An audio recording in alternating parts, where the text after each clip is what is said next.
later in tonight's 14 years show. ago, I was like Donk. We talked about NIP, like FIfflaren had to leash me. He was the first practice when I joined FIfflaren's team in Source. We played Dust 2. He came into tunnels with me. He didn't have a weapon. I was like, what the fuck? He didn't buy anything? That's weird. He told me, Adam, give me your AK. Okay, I'll give him my AK. What the fuck? He said, run into B. I was like, what the fuck? Are you kidding me? He's like, run into B or I kick you from my team. I was like, okay. Ran into B with a Glock, died.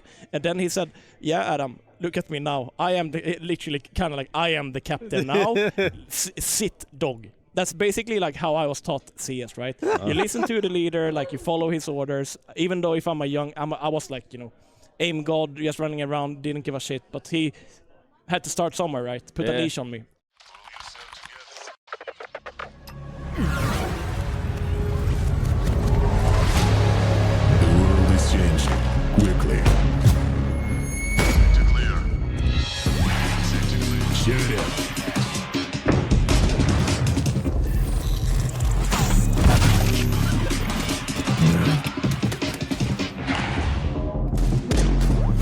Is changing, but one thing remains the same: victories with 1xBet.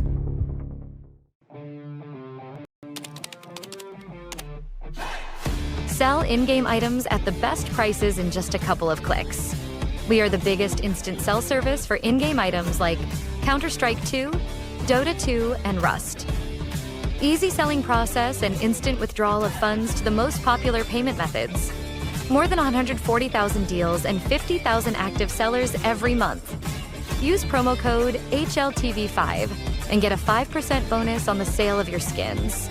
Skin Place. Sell items now. Since the dawn of CSGO, we have been there.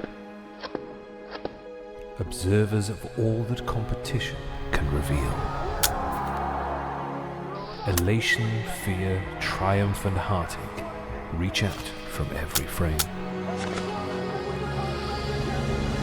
From the small studios and conference rooms to the epic arenas, the feeling is still the same. We live and breathe this game. This was CSGO Through the Lens. Buy now at hltv.org/shop.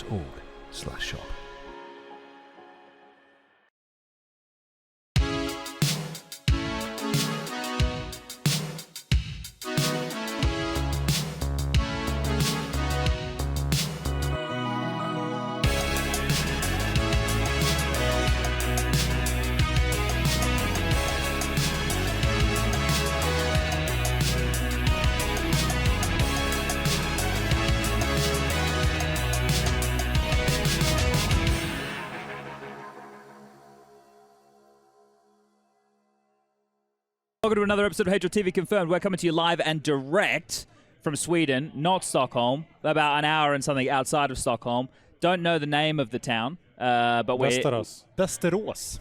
Thank you very much. We have an actual resident Swede joining us. Thread is here, but quick intro, everybody. We're at the Red Bull GIBAWAY, which I think this is the second one of these they've run. I'm going to call it's an adult LAN. I don't know what happens in the bedrooms, but I do know that there are adults playing video games on high-end I think sleeping. That's what adults do. I don't know with all of the Red Bull, but we'll see about that. Shout out to our sponsor, Skin Place. If you're in the market to sell some skins, head over to Skin Place, check them out. Now, a whole bunch of people who could be tuning back into the stream. Maybe they were tuning in today while we were co-streaming. Maybe they weren't. If they weren't, well, we're going to be co-streaming again tomorrow from 9:30. We'll be there live, ready to go at the start because we're all set up now. And we are in a gin bar on the 4th floor of the Steam Hotel. Yes. Just doxed us. There is a tournament that's going to go on the back there. There is people playing offline games. There's Shuttle Crab or whatever you guys call it over there. Shuffleboard? That's the one. I was trying to be funny. We've got Prof, we've got Striker, and as well we learned we've got throughout. We got Lucas pressing the buttons. Bjorn. You're on first name basis now. Yeah. You're cool. I actually like the name Bjorn. Really nice. It was just like her rolls off the tongue. It's okay. really. I like the name. Oh, thank you. Would you consider it as a name for a future child or pet? I would. Really? I would actually. Yes. Do you know what it means? It's a Swedish word for bear. Yes. Yeah. Yes. Oh. Which is also like, imagine a little child. It's like, you're, you're a little bear. Yeah. That's kind of cute. It is. It's more of a Viking name. Yeah. Big scary bear. Yeah, exactly. That's what I'm getting. Now, sorry, Striker. I was just going to ask if a lot of Swedish names are like that, where it's just like a description of an animal or whatever it is. I don't know. Is that a question? Yeah. How many Swedish names How can many we do? Swedish? Okay. Let's start with Patrick. Patrick. Okay, We'll let's start go with through all NIP. with NIP. No, I don't think there's any other names though. That's an animal. I think Okay. Bjorn's the only one. Yeah.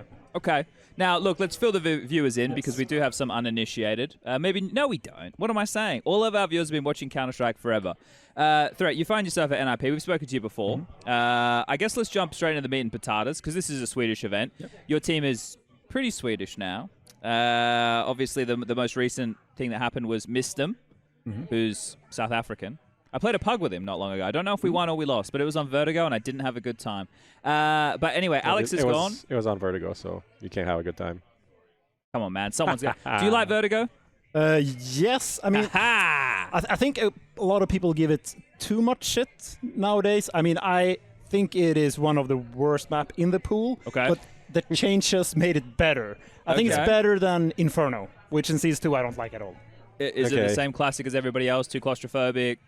Yeah, exactly. And it's like with the blitzing in Banana and mid, I think it's so incredibly dynamic. I mean, at the end, if you make it too dynamic, it almost becomes random. Because it's like there's so many options all the time. It's like, yeah, they could blitz the smoke and then pop flash.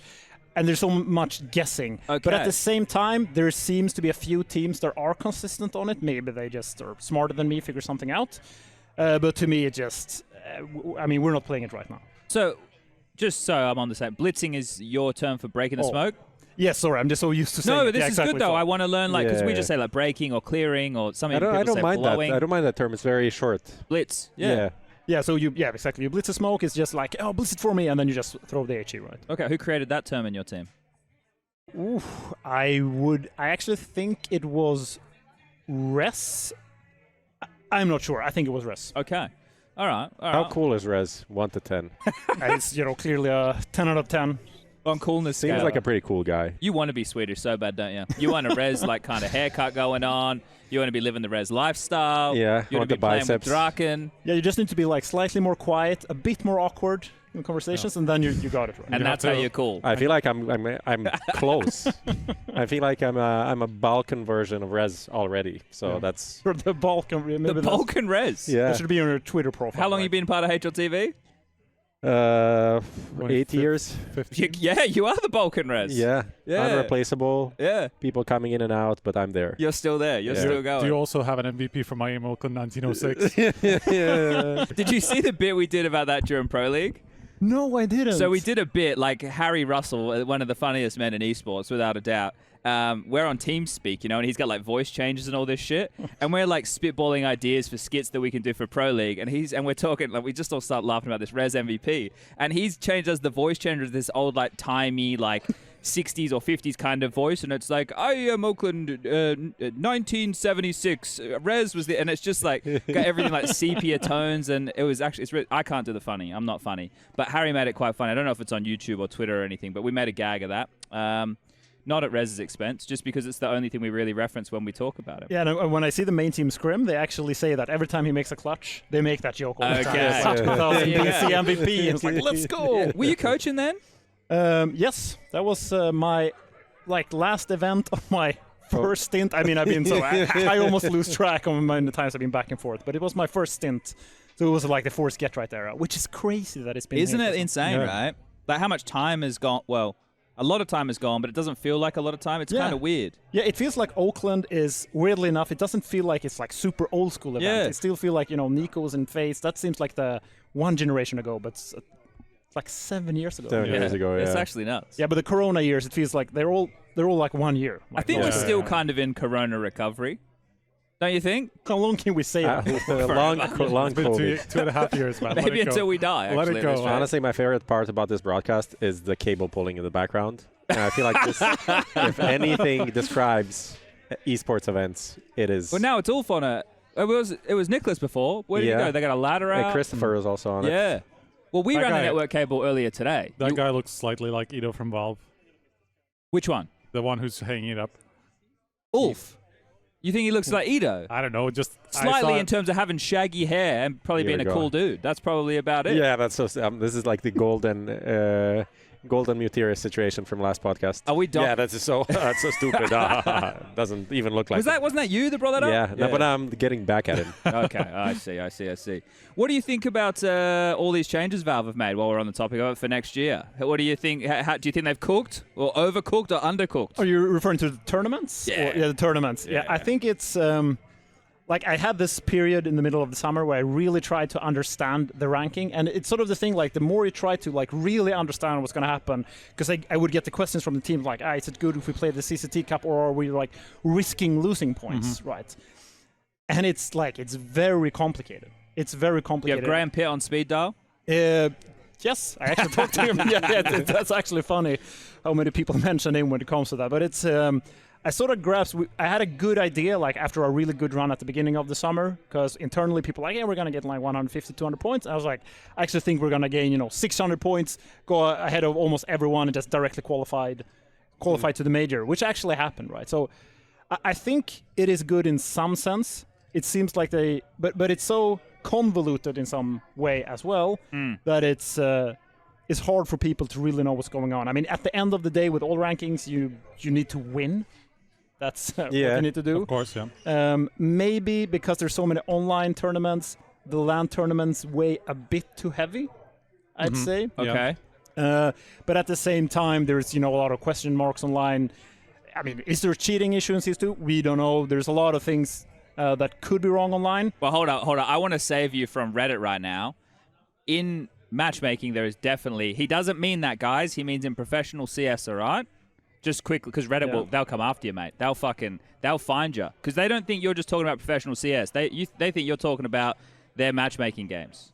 So, you're talking professional CS, right? Yeah, I mean, I will never, accuse a particular team or individual without any evidence, right? It's just that, if you play everything online, I mean, look at every sport in history. That's why we love LAN, is because the purity of LAN, we know that everybody's on the same conditions, right? Whereas online, we always have the ambiguity. There's always the question mark. Yeah, exactly. And I mean, people on LAN have been caught cheating. Sure. And for like every time you catch a cheater, I would say there are at least, one or two you didn't catch, right?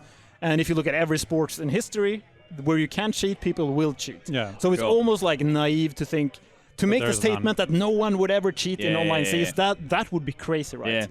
Yeah. And therefore, having those, 1,024 best of one brackets online, I mean, you can basically throw in any team in one of those brackets. And I mean, maybe Navi is the most likely to qualify, right? Sure. But they probably won't qualify because there's so many best of ones on the way where so many things could go wrong. Yeah. And we were talking about the ranking. I just went a little rant here, but no, it's fine. It all plays part and parcel. That's also part of it. Right? I like the probability approach. So, do you believe we are in a simulation? Because, like, probability-wise. Yeah, I mean, after losing to Jano, like, simulation. We weren't going to bring that up, but... pretty unrealistic simulation, right? It has to be reality, because, like, the simulation wouldn't provide such a stupid result. It would be Alu's too obvious. revenge, we call that one. Yeah. Well, not that he really needed revenge, just Alu's retirement, maybe. I don't know what we call that. I don't know what we go with that. But we didn't really get to the end of the ranking conversation. No. The ranking conversation. Or the tournaments for next year and how it all works, right? Because you obviously have two perspectives. Like, you have a personal one, and then you have yours tied to NIP and how you view it from, like, how it affects your team and everything along those lines, right? Well, I'd imagine. Yeah, I mean, we are in a very bad position right now, but at the same time, now that the tournaments open up, there will be more tournaments. Right. Yeah. And you just have to have the mindset, like, if you're playing, especially best of one qualifiers, I just want to, like, those are a fucking nightmare. But you will have so many that you just need to eventually qualify to one LAN, and if you're a team that can perform on LAN, which you have to be if you want to climb the ranking, right? That's completely fair. Then, as you could see from our results at Yalla, you only need to have like one or two good LAN results, and then you're back. Sure. And that part I like, and that's actually good for us, because then you can be sort of, at the bottom, but then as soon as you get one good result, you're back into the LAN circuit of things. I mean, that's one of the parts of the Valve ranking that I kind of like for this purpose, that it seems like at the bottom, the invite circuit, there's going to be enough overturn, between teams, exactly because, one result can prop you up quite far ahead of everybody else. And so, like, at least the churn at the, let's say, top, bottom 3-5 teams that are going to get invited to events, if everything is more or less invite heavy, those are going to change quite often because of all the, like, top 10 teams skipping all the tournaments and how many different tournaments are going to get a chance. So I've gone back and forth between, is it okay that we don't have as many open qualifiers? Is it going to be difficult for the new teams to come in? And it feels like as long as you are good enough to make it to one tournament and then prove that you belong there, you'll be fine. The problem is, like, the opportunity to play at that one tournament and be able to do well. Like, maybe because of your seed, you're going to immediately play Navi in the first game, or and then qualify, you're kind of screwed. And then, one player is sick, and then you lose to Jano, for example. Yeah, and I mean, this is where, the other changes that Valve made, which is, changing to MR12 without changing the economy, also comes in, because that greatly increases the variance of everything. Like, it does. I mean, if you have best of, like, MR1, it would be completely random. Like, pistol round, MR, we could win. Yeah. We could win the major, only pistol rounds. That's we would true. have, like, the best vibes. We don't have to be good. Just like, we happen to get, like, 3 one-shots on the pistol. But you're in semi-final. Yeah, exactly. The magical vibes. Yeah.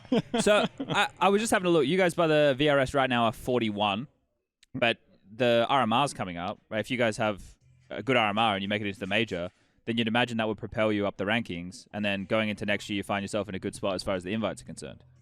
Yeah, that's pretty much how it works. And I think the major, I don't know if there's some, like, special thing with the major that you get extra points, but it's...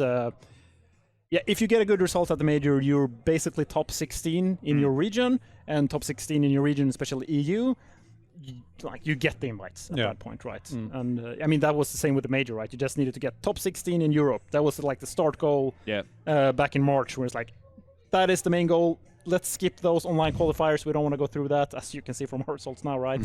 So we did manage to do the most important thing. But like, since then, obviously, the big change we touched on before is like MisteM coming in. I guess before we talk more about the main roster, the anti-cheat got picked up by ENCE, and he's playing pretty... Because you had him standing for you guys at EPL earlier in the year, right? xKaspercky. So I should name him. Okay, but it's just it's like Steam Guard. I don't actually know how to say the guy's name. But the xKaspercky, the Polish kid, the very quiet kid. Because I was doing the lobby with him, and I was chatting with him, and he gave me some answers. But he's obviously a kid, right? Like, so it was tough to chat to him in that sense. But he's gone to ENCE. Did you expect him to just go from academy straight to ENCE? I was certain that a lot of the players were going to get good offers, and I mean the other players in Nicest did get decent offers as well. But I mean, I didn't really expect a team of ENCE's caliber. I can still see it from their perspective. They had some, like, a very, very tough period before they signed him and Natu from Mouse NXT, right? But no, I was a bit surprised because I mean, obviously we knew that Joachim and Kaspersky, they were the stars of that team. But Kaspersky was obviously the more inexperienced one. Like when we picked him up, I think he had barely any HLTV matches. I think he had a few with some like Polish mixed team. Yeah. But he was completely fresh in the professional scene, which is also really cool that we kept him for like 6 months. And I think the system that Spray and MisteM built the Young Ninjas, that they were managed to build him from no experience to joining ENCE and winning a tournament in 6 months is really cool. Yeah. It's a great, obviously for them, they're the hometown heroes, even though it's mainly just the org and potty. So just to ask about him, because you probably saw the video of him in his school in Poland. Yeah. What is this how? Because obviously do you think he would have hated that? Yeah, because he looks like he doesn't want to be there. Yeah, from all of my chats with him, I don't think he was the biggest fan. Yeah, I don't think he organized this little celebration of his results. Yeah, I mean, he wasn't the most vocal person maybe in our one-on-ones, if I put it like that. Sure. But it's so hard. Maybe he's, very happy on the inside. Because I played with a lot of, like Swedes and Finns back in the day that was super quiet. But, when you talk to them, they are like over the moon after winning a match. Sure. Right? Yeah. Yeah, no, I speculated that his mum was like the principal or something at the school, and she organized it, and he's like, "Mum, for fuck's sake, I don't want to be here." And but everyone's clapping. Maybe everyone's having a great time. Bro, the longer it went on, I'm like, I would die. If this was me, I would die. He stood there and took it like a champ, though. He definitely did. But you can also see how Counter-Strike brings you out of a shell, because whenever you see him in actual games, he gets very emotive and he gets very he can shout back and forth. Of course, Brokey's the perfect example. But that's what I'm saying. Yeah. That like Counter-Strike just brings that out of you sometimes, regardless of how stoic or unemotional you are in your personal life. Yeah, that's so weird. Like, there's so many players I work with. They're so introverted, but as soon as they sit and like they can even rage and scream at each other, like, and it's only in CS. Yeah. Yeah. Well, they're Blast are doing some like Movember crossover type thing, right? We saw the bit that they put on there, but there's started talking about nerves, so I was like, don't know if that's like adjacent with the mental health stuff I'd be thinking. But regardless, I think what we're talking about right now is like a good bed for the base of mental health, in the sense that like Counter-Strike is a place that people can go and especially in competition and like express themselves a bit more organically than maybe they feel they can in the real world. Like, I know for me, when I was a kid and I was a teenager, when I was playing Counter-Strike, like, that's how I was getting my self-worth, because I didn't have it right in school or anything. I wasn't a popular kid. I was just some like little doughball who played Counter-Strike, right? So getting to play and get the value from playing CS and contributing to a team, like, that meant a lot, right? Like, it actually meant a lot. So I feel we've gone down a deep path, and it's only my first beer, but we'll we'll see where we go from here. He's gonna get all the girls in school. This is the conclusion of our. There you go. Yeah. What are the odds he gets all the girls? How are we going to measure that? Apparently, according to the Uber driver, we should bring him here. Yeah. There we go. Do you know this? What the city is known for? This city? Yeah. Quietly, there's people around. No, it's not something you can expect. I can Apparently, the taxi driver told us it's known for easy girls. Really? That's what he said. So do you think it sounds like something a taxi driver would say in every city? Fair enough. We had a long drive. Yeah. We did have a long drive, and that was one of his little buckets of wisdom he gave us within the hour and 20 minutes. Maybe it's one of those that just brings you to a strip club, like they have deals with the strip clubs or whatever. Dangerous time. Someone in chat, because you mentioned economy with MR12 before, was curious to know what you would change with the economy. I think it is quite like you need to increase the loss bonus. That's what you need to do. Like for both sides.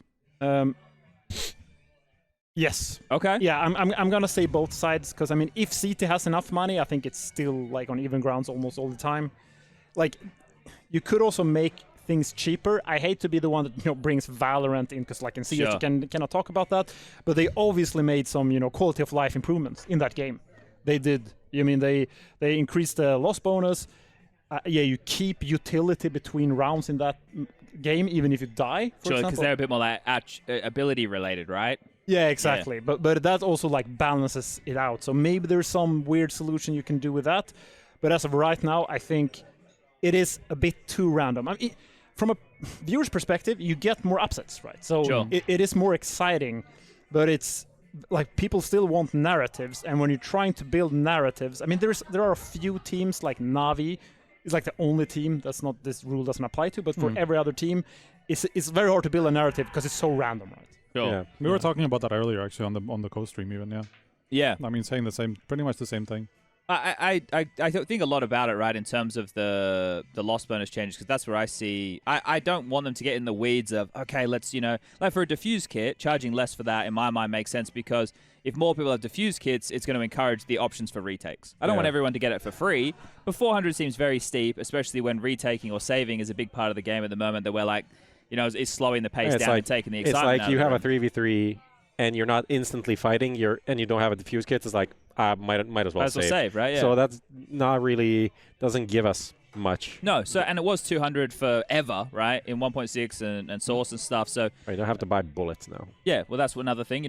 We saw that as well in some Blast content. The one is, the reason I ask about, like, would you do it for both sides or not, is because the T's... Well, I guess the T's have been nerfed now with the bomb diffuse after getting planted. It's only 600, right? But one of the things that I was thinking was, like, the T's are incentivized to try and make more money by going for plants, whereas the CT is like a 1400 reset is fucked. Whereas the T's aren't always guaranteed a 1400 reset if they can plant, but now it's only plus 600. So anyway, maths. Yeah, it is really hard. The way I view it is for every, full eco for any team, or every, hard save, when you like... saving after like die 2 entries B does 2 and you're hiding in pit long, right? First 10 seconds.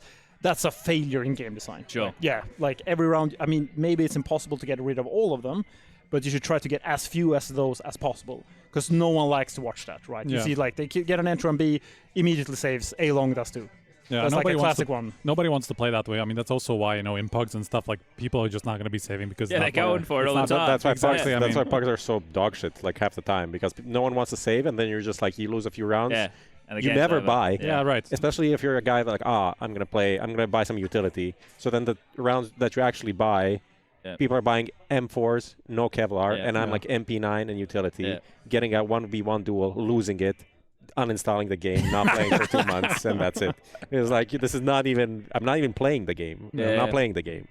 I feel you a little bit there. Like, it can be very frustrating on that level, right? Like that I don't know. I think in terms of from a user perspective, I'd love to see what the satisfaction looks like, because Valve obviously service the user base a lot, right? Yeah. They're not worried about pro CS so much. They obviously do things like we're seeing with the scene for next year to help mitigate some of the issues that maybe have started to manifest within the pro scene, or ones that they think are issues, obviously partner leagues, right?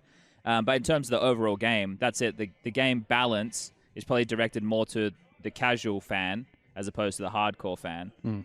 But I don't know. Like, this is the thing we've been talking about a bit. The term sustainability, right? Like with orgs or TOs or the game or everything.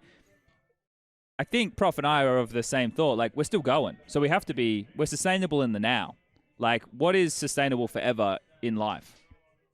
What does sustainability mean for you, Bjorn? Yeah, well, if you take the tournament changes, I mean, I'm all for them, but there is also this, with, franchising, it's like with everything, right? You have to look at the cons and pros of everything. And with franchising, it creates stability for the super big orgs. Right, it does. And I don't think it will be so bad that it will, make the imbalance so big that they can't be around anymore, but there's still a risk when you do this. There is a risk when you remove the franchising of it, right? Sure. Stability, and maybe it's hard to getting sponsors, and because you get a few bad events, and then you can't travel, and then you have to play the 1024 best of one online qualifiers, and then you're in like top 40 immediately, right? It is very tough, and I don't really know the answer. I believe they're doing the right thing, because I also believe that the tier 2 and tier 3 teams have had a too hard time getting into the top previously, right? Okay. But do you think that's going to be better? And especially from what you were talking about earlier in open qualifiers and what generally online play and how many issues that come with that. Obviously, we've seen kind of a shift, and it seems that next year it's even going to go further towards the ranking and towards invite-based systems, where a lot of it is going to come from the ranking, even for the majors. We saw open qualifiers don't even exist in Europe anymore. You go straight to the closed qualifier, and further on, we're expecting that the major is going to be invite-based. So, what do you think about that as either from either point of view? I think to qualify from one of those nightmare qualifiers, you need to be good and lucky. So you almost need to be good to be lucky, right? And I think if you play enough of them and you're like kind of good team, let's take a Passions UA Gun 5 type of team. Okay. Right? Sure. They're good enough that they eventually will qualify. Okay. And then if they're good on LAN, they will get the chance. But that's where I also get back to, then MR12 is so unforgiving, because then they get their one shot, and then it's like, oh, we lost the pistol, and our opponents won like a crazy 1v3 with a deagle, and that's like 7 rounds. Yeah, and you get matched up against Navi phase or whatever. Yeah. But it does feel like a lot of the best of ones from the tournament formats that we're aware of are going out the window, right? Yeah, at least that. Yeah. Like ESO aren't going to have any more best of ones across the board, I'm pretty sure. Yeah. Blast don't have any best of ones, right? Yeah. I Don't think see so. anything in PGL either. No. No, they're all best of 3, yeah. So that's the main ones, and then outside of that, like, I don't know. I haven't like in Yalla, was it best of ones? It was best of ones in Yalla group stage. Yeah, it was. Okay, so that's something. But they get run a couple events in a year. So yeah, I think most people, because of the MR12, are of the consensus the best of ones need to go. If the major is going to be Swiss into Swiss into Swiss, with just the sheer amount of Counter-Strike that's going to be played over an 18-day period of time, or a little bit more, whatever the fuck it's going to be, the idea of all of that being best of 3s is scary as fuck. Like, it's a daunting amount of potential Counter-Strike that could be played from start to finish. So I don't hate the best of ones in that scenario because of the sheer amount of games, but it's just a shame because it's the major. So it's like that's kind of a bit tougher. But I also think like we're really going to get to see for the first major next year how much the rankings impact our predictions. Like, how bad do we think that the rankings are going to look? How is it going to affect the major? And we also still think there might be some qualifiers, right, for Asia of some variety. So yeah, there's a lot going on at the moment. It's kind of a fun time to be probably not to be like a part of a team, but to be a pundit is probably the best time. Yeah. Because there's so many things to speculate about at the moment. Like, really. Like, it's fucking great. Like, I can't complain at all. There were rumors about, tournament organizer, like teams organizing tournaments with crazy prize pools because of, and it's like, oh, it never got paid out, and how would that work, right? Yeah. And there's always that angle as well when it comes to money, because, I mean, it's not like the old days where you were like lucky if the tournament paid you the prize money, but it still could be the case, and what happens with that, right? I mean, that was the whole problem that Valve got themselves into by quantifying prize money as like the be-all and end-all for what your ranking should be, right? So, I mean, yeah, there's no guarantee that all the online cups that might have gotten somebody to the RMR or whatever actually did pay out that money or will pay out that money, And especially if it's somebody. The thing is that if that money ever existed, that's the point. Like if somebody actually does it nefariously, where like ahead of time they just put on like some whatever $500,000 tournament, and invite the right teams at that time. I mean, people can still do it for the next 2 months. I mean, they could go crazy and then just go, okay, we're going to put on $1 million tournament in a month's time just before the rules come in, because now we're able to. But the ranking is still gonna reflect that, Yeah, So exactly. like somebody could just force their way into the next year's circuit by being invited to a couple of tournaments, Yeah, because if you're top 16, you get direct invited to the RMR. Yeah. I mean, you pay back the loan you took on the prize money with the sticker money. Yeah. As long as you qualify, I'm not of course. giving anyone ideas here. Last time around when we were doing an episode with Graham, we were talking about how, like, obviously before there was partner leagues, so that like you could field any roster you wanted at Blast and any roster you wanted at Pro League. Obviously the other events, it was a bit different, but like that's where it's back to the point where if 3 players are on a team and they're unhappy, they just bench themselves and they just have like all the power over the org. It's like, see you later. Like we're not playing. Like, so I threw that out into the ether, which is quite scary. I don't know if I don't think we'll see that happening very much. I don't expect that to be too much. I mean, it would have to be the perfect storm, a bad org, let's say, as well at the same time. Like people will just not do it because generally people are not assholes, and generally 3 out of 5 on team are not assholes. People Striker. Okay. It's obviously different ones. The thing is, people also want to get a salary and all of these things. So if they are getting paid, then it's okay. Then they're gonna lean into that. Yeah. I wanted to ask Threat. There's 2 quotes that, not quotes, or like 2 ideas that are often mentioned recently about NIP. I can guess, yeah, but can you? This is not the quiz, but you can guess them if you want. Well, I can guess that one is the top 2025 one. Yes, that's one, and the other one would be about you being a Swedish team. Ah, okay. I feel like the second one is more interesting. But so, can you explain if you're a Swedish team or an international team? We're an international team. There we go. Yeah, we're an international team. He said it, guys. Yeah, international Swedish team. You have some Swedish context to this. I mean, when we pick a player, we will pick the player that will be the best for the lineup, regardless of nationality. Yeah. Yeah, that's a simple answer for being an international team. Yes. Okay. But you have 3 Swedish players, so what does that mean? Yeah, I mean, that means we have, and this is where, I mean, Sweden you is the guys best have a lot of power, Counter-Strike. actually, because somewhere along the timeline of Counter-Strike, someone on HLTV decided, like, how do we decide the flags on HLTV? If you have the majority of the players is from a country, then you get this flag. And, like, press enter, put it in the code, and it's, like, crazy how much that actually affects teams' decisions now, right? Okay. Because it makes you a national team just by having that flag. But obviously, from a performance standpoint, the job I have, right, I have to sort of see past that. Yeah. So you would like to be a Swedish team, kind of?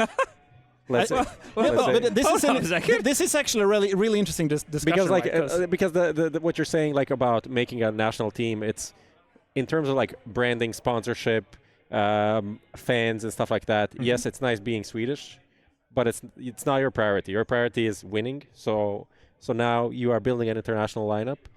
You have Swedish roots, but you also want to respect the Swedish roots, essentially. Kind of, and you're trying to merge these 2 things together, but ultimately, it's not like you are going to build a Swedish team in the next 2 years. Like, that's completely off the table, and that's not your goal at all. No, because that's it constantly gets brought up. It's like constantly gets brought up. No, I mean, no, I won't do that, no. So that will be the answer. And I think this is a very important thing going further into CS, because in the past, I think I made this on some other stream I did, where I counted the number of teams. I think it was in 2015. Now my numbers might be wrong, but sort of in the roughs here, right? It was like in 2015, I think it was like 18 or 19 of the top 20 teams were national. Yeah. And today it's the opposite. And you can see the trend is that everyone is going international. And from a fan brand perspective, it's obviously much better to be a national lineup because you get your identity for free, right? Your identity is bound to the nationality of the players. The challenge now is because we are moving away from this, at least if you want to win, if the other teams are doing something that's better for performance, you better try to do the same thing if you want to win, right? But then you're losing the identity part, right? So how can we still have an identity, maybe even a national identity, like you have in other sports, right? You can, in football, the name of the team is literally a city, right? So they get that for free, but it's not like the players in that team is, maybe a lot of them is from that city, but it's not that they have players from everywhere around the world. Yeah, right? it's not like if on the pitch 6 players are not from Barcelona, it's no longer Barcelona. It's like international flag, right? There's no limitations on stuff like that. It used to be in some leagues, and there maybe are some, but yeah, it's different. Exactly, and I also want to touch on because I get these questions so much, right? And also the idea of having a national lineup. You can take a team. I think Johnny Speeds is a perfect example because they had a period where they had crazy results, better than a lot of teams that actually is like proper org getting proper salaries and everything. But from an org's perspective, right? If you pick up a national team, then you bind yourself to that identity. And if you're thinking long term, right? They may be like, yeah, we want to have this going for 2 years. And it's very unlikely, like most lineups don't hold for 2-3 years. That's a very long time, right? Yeah. And that means when you would change a player, you have then removed 99% of the player base. Of the fan base, you mean? Yeah. Yeah. No. If you're going to change a player, you can only pick players from that nationality. If it's just Swedes, then you can only pick from the available Swedes. Yeah, exactly. Okay. And that is a massive risk, right? And it doesn't mean it cannot It limits work. your options for sure, yeah. Yeah, so that's a massive risk I don't think people really think about. Because obviously you could make a dream Swedish team right now and have really good results. I honestly believe that, yes. Well, who would that be? Oh my god. My dream Swedish lineup. There we go. I will... Obviously Forrest. Yeah. It's because he's downstairs. I might do a cop-out answer. That's good. Thank you. So No. Forrest Friberg. Olof's here as well. Forrest Friberg exists. Ketright and me. There you go. Yeah, the Columbus, MLG Columbus lineup. See, you fucked it, Prof. We were going to get an answer. He was going to say Brolin. He can. We need an answer. We need an answer. Brolin, Res, Isaac. Like the thing is, you always forget someone when you just do of this. course. You need an AWP though. Yeah, I'm thinking. I guess. Is Wrinkle's passport in the work or what's going on? I guess Nok. I also think Lumi has been playing really well. How do I forget about Nok? He's What not about fucking this, fanatic. And Hampus or ZTR. Like I am still very impressed with ZTR in Gamer Legion. What about LNC and Sanga as well. Like man. What about Nilo? Fuzi is there as well. Nilo. Yeah, I forgot about Nilo. Yes. There's there you go. What about Fuzi as well? That's another one. Susp? Oh, that's Is an AWP Fuzi though. ideally? Fuzi's an AWP. No, Stan's ideally. Opping I'm talking about. It'd probably be Nork though. Yeah, I don't know Nok, personality-wise, yeah. but I would say Nork's probably. Fair enough. Fosse has an insane high ceiling. Okay. Right, but if he truly would go into tier 1, he probably would have gone if he would go into tier Shiro level, you probably would have seen something by now, right? Fair But I still think he has the highest ceiling of all the operas in Sweden right now. Okay. Yeah. Okay. That's interesting. Can I ask a question? Because I'm going to anyway. What's your first part of the question? What's your official title? Do you have a title? General manager is my title. Okay. Yeah. So one day, I don't want to be a class clown anymore and go out there and say stupid shit on the microphone. One day. I don't know when that day will be. This is why I'm curious. What does your day-to-day look like? Because I'm considering career paths, So what would I have to do every day? For me, it's mostly talking to my coaches. Okay. I do watch a lot of practices they do. Like it's a lot of managing, putting out fires. Because right now I have 4 teams, right? Jesus. Obviously, I focus mostly on the main team, but Exist is the main boss of the main team. What are the 4 teams? Impact. Impact, yeah, Impact. Just the Swedish one, right? Yeah, exactly. There's a Swedish project here. Yeah, and I mean, sure, we don't have a Young Ninjas right now, but it's funnily enough, when we don't have a lineup, then it takes up even more time. Sure. Because I need to find a coach and players and a bunch of meetings, and for everyone we sign, I talk to at least 10, 15 people. Yeah. Because you promoted your coach from Young Ninjas as well, effectively, right? I mean, because he's the assistant coach now. Yeah, exactly. And that's what I want to do, right? When I do that, that's the best case, right? That we can promote in-house. But it also, I create a void that I have to fix. So I create also a lot of work for myself. So day-to-day basis, it's a lot of meetings, mostly meetings. Some CS-related things. That's the best part of my job, by the way, when a coach comes and it's like, we're really struggling with here. Can you have a little workshop on these things? And I get a little ego boost, right? I can, go in and help. But mostly it's, working with people. Okay. That's nice. I like the little workshop things. I want to do that. I want to Striker next time you have some join problem. one of his or do a workshop in the company? I would like to do it for other people. It feels very nice. But also, if you can we call you to do a workshop with us? Yeah, let's do it. That would be nice. What do we need workshopped? I don't know. Like us? I don't know. The company. Or maybe in HLTV we just get someone Okay. tell us about, I don't know, probably not a good time right now. I wanted to say about winning or success, but I guess there's some good things. Maybe talk about promoting within the company. That would be a nice little story. I like that. What about this one? I'll grab another one from Twitch chat. Yeah. Friberg just hosted us, by the way. Thank you very much, Friberg. But he's here downstairs. It wasn't about eyeballers. No, but this eyeball is just behind us. Oh. What do you think about the Poi guy? He's been...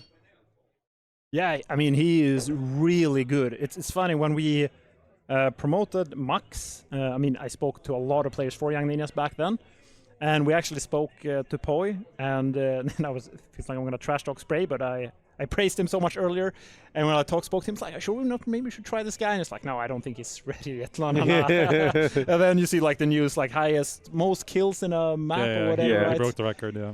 Yeah, so I think he has a lot of potential, right? He's not there yet, but I said the same thing about Casper 6 months ago. It's crazy with Counter-Strike how much things can change in such a short period of time, for sure. What do you think about the CT molotov, or the Incendiary, I believe is the official name of it?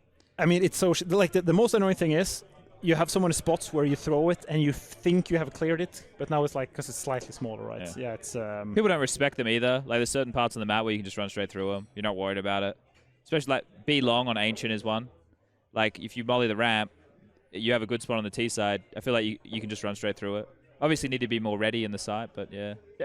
I don't really get it, because you could still just put it out with a smoke. I don't know why they changed that. What is the... Financially, they changed it. Well, they changed the spread, and they changed... Yes, whenever, more or less. What's the time? I don't know. Yeah. I'm getting another beer. 5 minutes or something?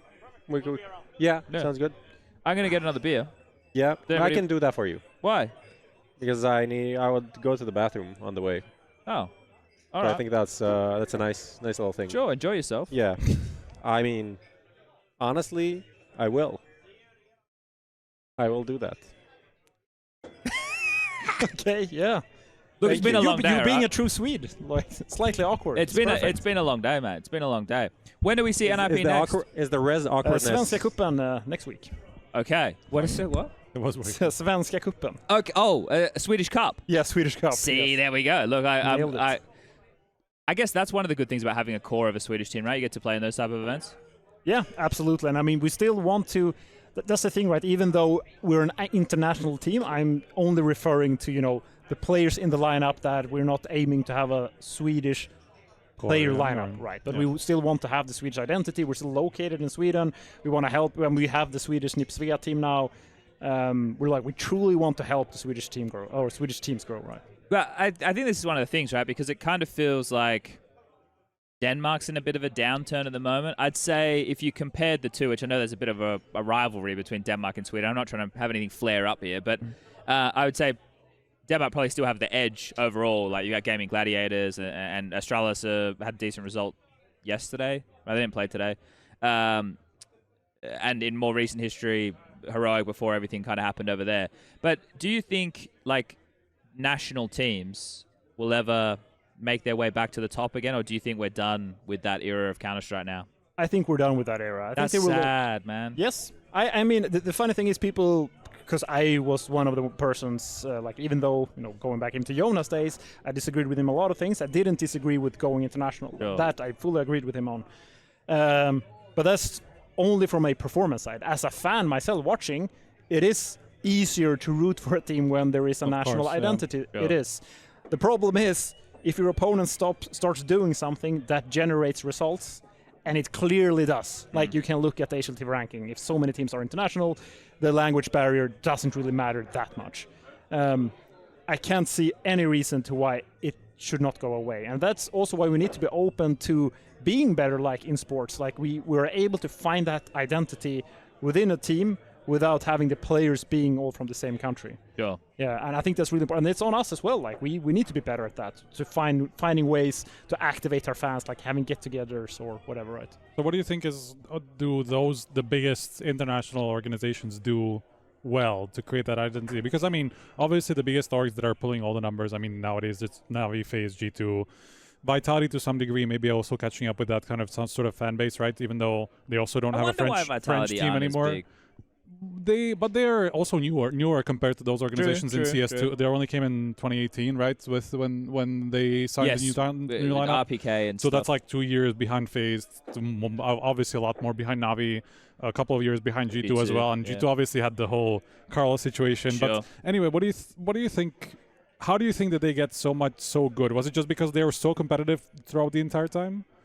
I don't not necessarily, right? Because even Navi had their dips from time to time. Yeah. I mean, they had the entire, NPL lineup time. Like, even though the lineup was good, they didn't do that well. I honestly don't know. Like, I wish I had the answer. Maybe they don't even know what they did right. Because it feels like Navi is a Ukrainian team with an international roster. Sure. Yeah. Right, and I think that is the goal. Maybe someone disagrees with me, like, oh, they totally feel like an international roster. But to me, it's like Navi is Ukrainian. And they've sort of succeeded with that. Sure. Yeah. Do you think that's just because of how old we are and what we remember Navi to be? Like, you used to play against the 1.6 Navi Ukrainian, right? And then it's only recent that they've kind of turned international. And they still, if you include the coach, they have 3 players on the starting team that are Ukrainian as well. So, but I kind of get what you're saying. And when I think of NIP, and even when I think of Fnatic to this day, I still think Swedish CS, right? Like, I don't think this hodgepodge thrown together mixing pot that Fnatic have out there, or like you guys obviously still with the core. I don't think of Fnatic as Swedish whatsoever now. No, you don't? No, not at all. But I guess for me, when I close my eyes and I think of Fnatic, I just think of like of course Khan the brand and as DSN well, yeah, and of course. Forest, and then I think of Fnatic, right, with Flusher and JW and Schneider and stuff. Yeah, but I come from that age as well, at least even towards the end of 1.6, I was in that. I mean, I followed you guys when you played with Forest in Fnatic in that time, even 2011, right, or something. Yeah. And so I come from that time as well, and I have that association too. But nowadays, I just completely I have them in the same box as like OGs and like all these teams that are kind of incompetitive with an international roster, and I don't really care about what their identity is because there is none. You know? He's given up hope. It's not about giving up hope. It's just more about like they've also now been competitive enough for me to kind of care about what their identity identity would be at the moment. Yeah. And they don't have Swedish players anyway, so. Should we call in the lads? Yeah, you want to bring them in? Yeah, we should bring them in. So we're going to let go of these two? Yeah, I think that's the easiest way to do it. All right. So maybe final words? Final words. I mean, all your questions were very, very nice, and I appreciate that. So obviously, all the rude questions we didn't include, just so you know. Yeah, and I just also want to say to all our fans out there, right, we are not happy with our previous results. We are in some serious struggles. We are looking at everything internally, how we can do things better. And we will see what to come in the next year, right? Because we are not happy with these results. We are not, right? And I'm talking to Exist every day. They're doing everything we can internally. It's not like anyone in NIP think this is good enough, right? That's something I really want to get out there. But we left it on, that's like a somber, sad note that we're kind of leaving it on there, isn't it? It's not 2025 yet, guys. So that is true. That is true. Then we will be on top. You can judge them at the end of 2025. That's it. All right. Well, thank you for joining us. Appreciate it. Yes, and, you saved us here. Hope to see more of you. I like you. You're a nice guy. Yeah, He is you're a very nice nice guy. too. Maybe we can do that workshop sometime. Yes, Yeah. I like that. I like that. I love workshops. All right. Perfect. Striker, you have to leave as well. Yeah, I mean, Yeah. that's fine. Goodbye, I'll Striker. come back See at you. some point. Bye-bye. All right. All Lucas, if you could edit the lower third for us, if you could, mate. Yes. Put friberg and olofmeister. Or just Olaf. You don't need the there they Meister are. part. Yeah, you can come in. They're in my blind spot, straight They're behind me. directly behind you. Yeah. Yeah. No, it's completely But blind. They're coming that over. They're here. coming over. Okay. They very politely asked if they can have a beverage on the stream, which Of- I said, of course. Of the alcoholic variety. Well, I will not presume anything. Gentlemen, are you allowed to be having alcoholic beverages? Is that something Are that y- you've are- been okayed? Are you old enough? Okay. It was your birthday the other day, wasn't it, Adam? It feels like the other day on Twitter. Was it like a week ago? Yeah. Oh yeah. 2 not weeks like ago? that. There you go. Yeah, it was, what was it, 19th of October, so like Okay. Yeah, 2 not long weeks ago. ago-ish. Yep. Yeah. Yeah. Well, happy belated birthday. Thank you. Getting older and older. Aren't we all? We're not getting younger. This We is for are not sure. getting younger. That's Time's not stopping. Gentlemen, thank you for joining us. Thank you for having us. His did voice you- is so nice. It is. Your voice, even on this, even better. Well, they're So nice. streamers, so you know this is what they do for a living now. That is true. Yeah. Did you play a second game? Yeah. Did you win the second game? Yeah. Yep. Was there any overtime in the second game? no. No. We played Natu, Finnish legend. Yeah. Did you destroy him? We did. Talking Yeah. about old guys. Talking about No. old guys. He is old. He is old. Yeah. Poor Jonna. He said he's playing with a content team, so I don't know. What is your roster? Two of you plus Patrick. Yeah. Yep. And then it's my brother, big brother, and Okay. his friend. Oh. And So his friend has basically... like 30 hours maybe in CS in Oh. total. Like he's never Holy played CS. shit. We have to explain to him where press 4 and then mouse 1 to plant the bomb. Like, I see. So you've given yourself a tougher task here. It's like it's educational, the type of Counter-Strike you guys are playing at the moment. Yeah. yeah. Defending champs. Yeah, we are defending champs. We did win the first Red Bull GIBAWAY. Which was apparently 8 months ago. Holy shit. Yeah. Something like this. Yeah. Yeah. Yeah. But you played against the eyeballers guys and went into like 75 overtimes. if I Oh yeah, remember. in the final. Yeah, Yeah. It's And it Adam was supposed mad to be. because Yeah, we were peeking down mid, me and Patrick Forrest all the time. and then I he said got that tilt. I said that I wanted to drink beer after we won, and they were drinking beer while playing. But I just wanted it to be over with. Then it was supposed to be a best of 3. That one, the fight, but it took too long. Like it was 30-30 or something. With like Shit. just best of 1, whoever wins wins. Like just. This is how cannot be LANs ours used to anymore. be. Yeah. This is how Yeah. yeah. It was just like, it's too Drinking long. beer during the games. We don't Yeah. get any of that anymore. I mean, also going from best of 3s to best of 1s because there's no time. This is like, let's just call it here on It's this map. MR12 though now. Shouldn't it all be quicker? It was MR12 when you played 8 months I ago. don't think anyway. so, no. No. No, yes. Yeah, Yes, it was. yes, It was yeah, in yeah, CS2. Yeah. So how are you guys finding life on this side of the server? Like I tune into your guys' streams every now and again. I used to play in the morning pugs. Sometimes I would actually. I don't know if I ever played against you. I played against Get Right and Patrick a little bit. Yeah. But I think we played you with JKS and Ace. Oh, yeah. did we Yeah. lose? I want to say so, yeah. Fuck! And it was I probably think I my remember. fault. Yeah. Uh. I think he was like mad the whole day because like we did the podcast Oh, later I in the was day. mad. I was like, And I he came fucking on lost like to a Get Right shit and mood, and everybody. he's like, "What's going on? I lost to these boomers, man. Uh. I can't lose to these." I think I'm older than all of them. Like, Yeah, I think yeah. I'm actually. But that's the mindset you need to have, right? Yeah, I want to get pissed off. I'm Yeah. playing to win. I'm not out there to have a fucking good time. I'm Winning is fun, though. exactly, Yeah. exactly. That's the only joy you can get in Counter-Strike. But how is it, right? The streaming lifestyle. Like, is it? You know, you're getting your Counter-Strike in every day, and you obviously keeping up the competitive edge. Is it? It must be fun. It's a lot of fun. I mean, it's very good also to be home. I enjoy being home. I do not miss the traveling, but of course you miss competing in general. So you're not going to move to Shanghai like Kenny S. No, that's not happening. Not for me. But never say never, right? But yeah, I like it. It's chill. And also I have a kid. I have a 11-month-old son, so that makes it perfect to be home and streaming. But yeah, I mean, it's not the same as competing. Of course, that is a total different thing. But I miss when I like watching Blast premiere and stuff. I miss it, of course. But streaming is fun. I enjoy it a lot. Yeah. Same for me. Parent of 2 now. Bloody hell, boys! Having one Putting kid in work, was huh? having one kid was like hard work, but having 2, it's a completely different game. it's a lot of time with the kids now, obviously. Yeah. But and that makes it perfect for it, because obviously you can change your schedule if something would pop up that we would have to take care of the kids or whatever. But like Olof said, like especially when you're playing and you're facing a serious stack, like maybe when we played against U Sponge. People try harding, Sweatpants up to the nipple, then you get into the competitive mode, even if you're just messing around on Face It. You sometimes play Apex Legends, though, don't you? No, Forrest played a lot of Apex. I thought I saw you queuing with. No, I guess Forrest played. Did he play for Alliance, like in a tournament and something? I think so. Recently, he was like a stand-in. It was at qualifier at Inferno Line, like LAN. It was you know it more than me. I don't know. Yeah. I don't know it Apex, was that the big. They had the same in for CS, the Saudi World Cup. Oh yeah. They had the same for Apex Legends, and he was like fairly close of qualifying actually to that event for us. He did good as well, right? Yeah. They were like, I think they came top like 10. It was only one spot though, but they came like placed really well in the but they were like closer than top 10 until the last game. Then they kind of something happened. I think. I can't remember for sure, but Banger. But I miss competing and like just being. I think being a part of a team. I miss a lot. I've always been like a team player. I played football, soccer when I was a kid, ice hockey, and in Sweden, I guess it's for everyone. Like it's just the locker room talk you have when you're in a team. You just sit around after practice. You mess around.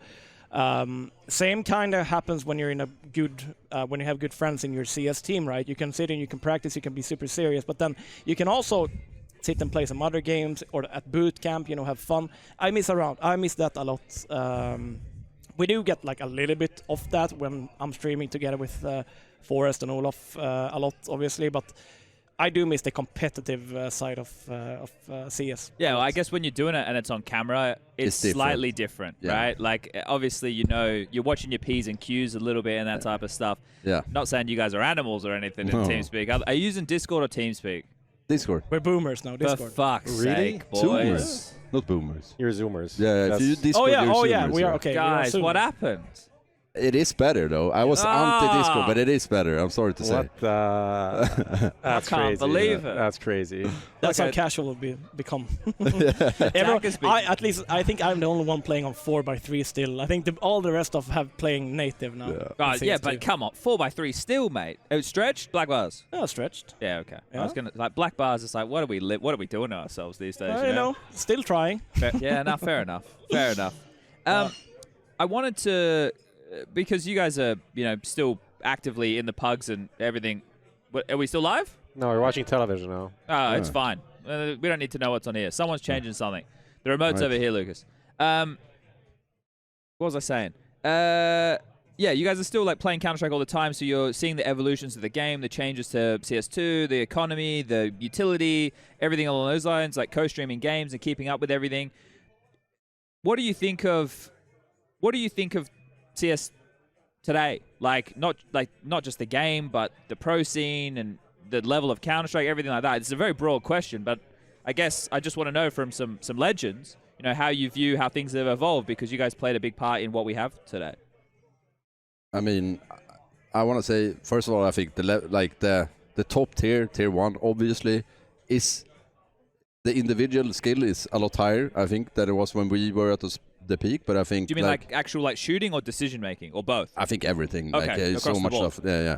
But I think the tier 1 scene right now is so random to me with the MR12 and the economy system and some team decisions I do not understand. I feel like roster changes? Yeah, roster changes and then team play in general. That's what I want to say. Like, I think it's a little bit different from back then. I feel like, not to take anything from you guys, but HLTV rating, I feel like a lot of people are solely focused on that when they pick up like talents and people instead of like understanding what goes into a winning team. And for example, I think Sangal is a good, like, they don't look that good on paper in my opinion, but they get out. For name type yeah. But if you look at like the roles, it makes a lot of like sense, and they get out so much more from their team than a lot of other teams probably should. If that makes sense. No, I see what you're saying there. I was having a conversation a little bit earlier when we were co-streaming some of the stuff, and I guess I was kind of bitching, but about the scoreboard, right? Because obviously with it carrying over from half to half, you might start on the shit half, right? And then like maybe you're working your way back into the game, but you're on the CT side and you play like a really good position. I feel like I wish that it was toggleable in-game, or like we didn't have a cumulative stats that we broadcast to people while they were watching. Like at halftime, we go 0-0 again for everybody, and we start again. So you can actually see contributions in a half and a side, because I understand the rating. I'm not a big stats guy, I'll be honest, right? And my affiliation with HLTV is I freelance for them to do this stuff, and they pay me. So I have no real horse in the race regarding stats. So for me, I just it's good to cut some corners and explain, high impact players and this, that, and the other. But the one thing that I think we really struggle with getting across to a viewer that's never played high level Counter-Strike is the team side of CS, right? Because you have to be selfless in certain scenarios. The things that you do are not going to be what the observer's watching, because it doesn't have the kill impact, right? It sets up the kill, or it allows the kill, it communicates for the kill, it allows the rotation, but it's not the juicy bit, it's not the bit that people want to see. So I don't know. I feel that there's ways that we can change things to slowly try and build that up a little bit more, or at least build better expectations, but I don't know. It's just weird. Like it's Counter-Strike, it's so easy to understand on a face value, but also there's so many intricacies to it that I wish that we were able to... Who do you guys think is the not most, but who is an underrated player right now? Oh, that's an interesting question. Yeah. I have to think. I have to think as well. I will get back to you on that. I have to think a little bit. Yeah. Because I feel like... While he's thinking of that, I can actually jump back to the previous question. It's like, I think the level of CS today, like individually people are extremely skilled, like both, clutch, like everyone is able to clutch, like they shoot hard and everything.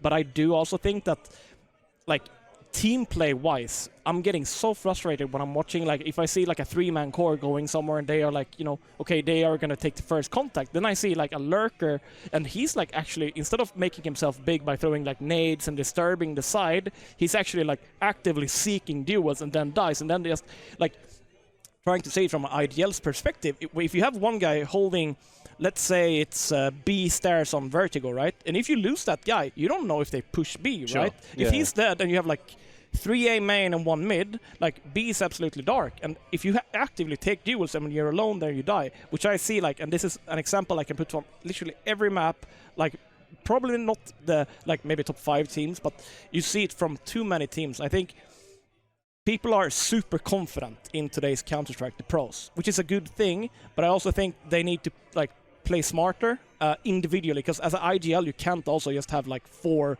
freaking leashes on your players, right? You have to give them room to play as well. But like I think communication, like if you want to do a play, obviously you have to communicate with your in-game leader and like, okay, I want to do this play, and let him cook something with that, right?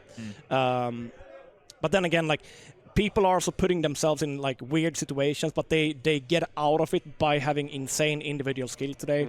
But like coming back to it, I do think that lesser individually skilled teams, I'm going to give, since Threat was here, if a team like NIP, which might not have the best individual players, but still, like, I think Res is a super solid rifler still. I think Wrinkle can become a super solid opper, give him some, like, more time, but they would benefit a lot by playing a lot more stricter, like, when to take a duel, when not to take a duel, who takes a duel where, and, like, actively just, like, a bit more like old school CS, if I may say so. Try and bully your way in with the more strict Counter-Strike, and then once you break in, do you think you stick to that, or do you think you have to change to like the modern meta? Because I think you bang on, because you look at a team like Luminosity, who when they broke in, it was very execute-heavy play. I know the game has evolved a lot since then, but you can, I don't want to say gimmick your way in, because it's not really a gimmick, but it's like a certain play style that is outside of the meta. You don't see a lot of outside of the meta stuff at the moment. Everyone's very default heavy, or the decision tree, right, is kind of how we describe it at the moment. Do you think like it's something that you'd only do temporarily, or do you think you reckon you can get to the top by doing that? No, I definitely think that you can change the way of, like, change your playstyle. You don't have to, if Navi is the best team right now. I do think Navi is playing well, good CS, but I do think you can do kind of like Luminosity did, right? If you don't break in as a team, new up-and-coming team, I definitely think they can play a lot stricter, a lot more strats heavy.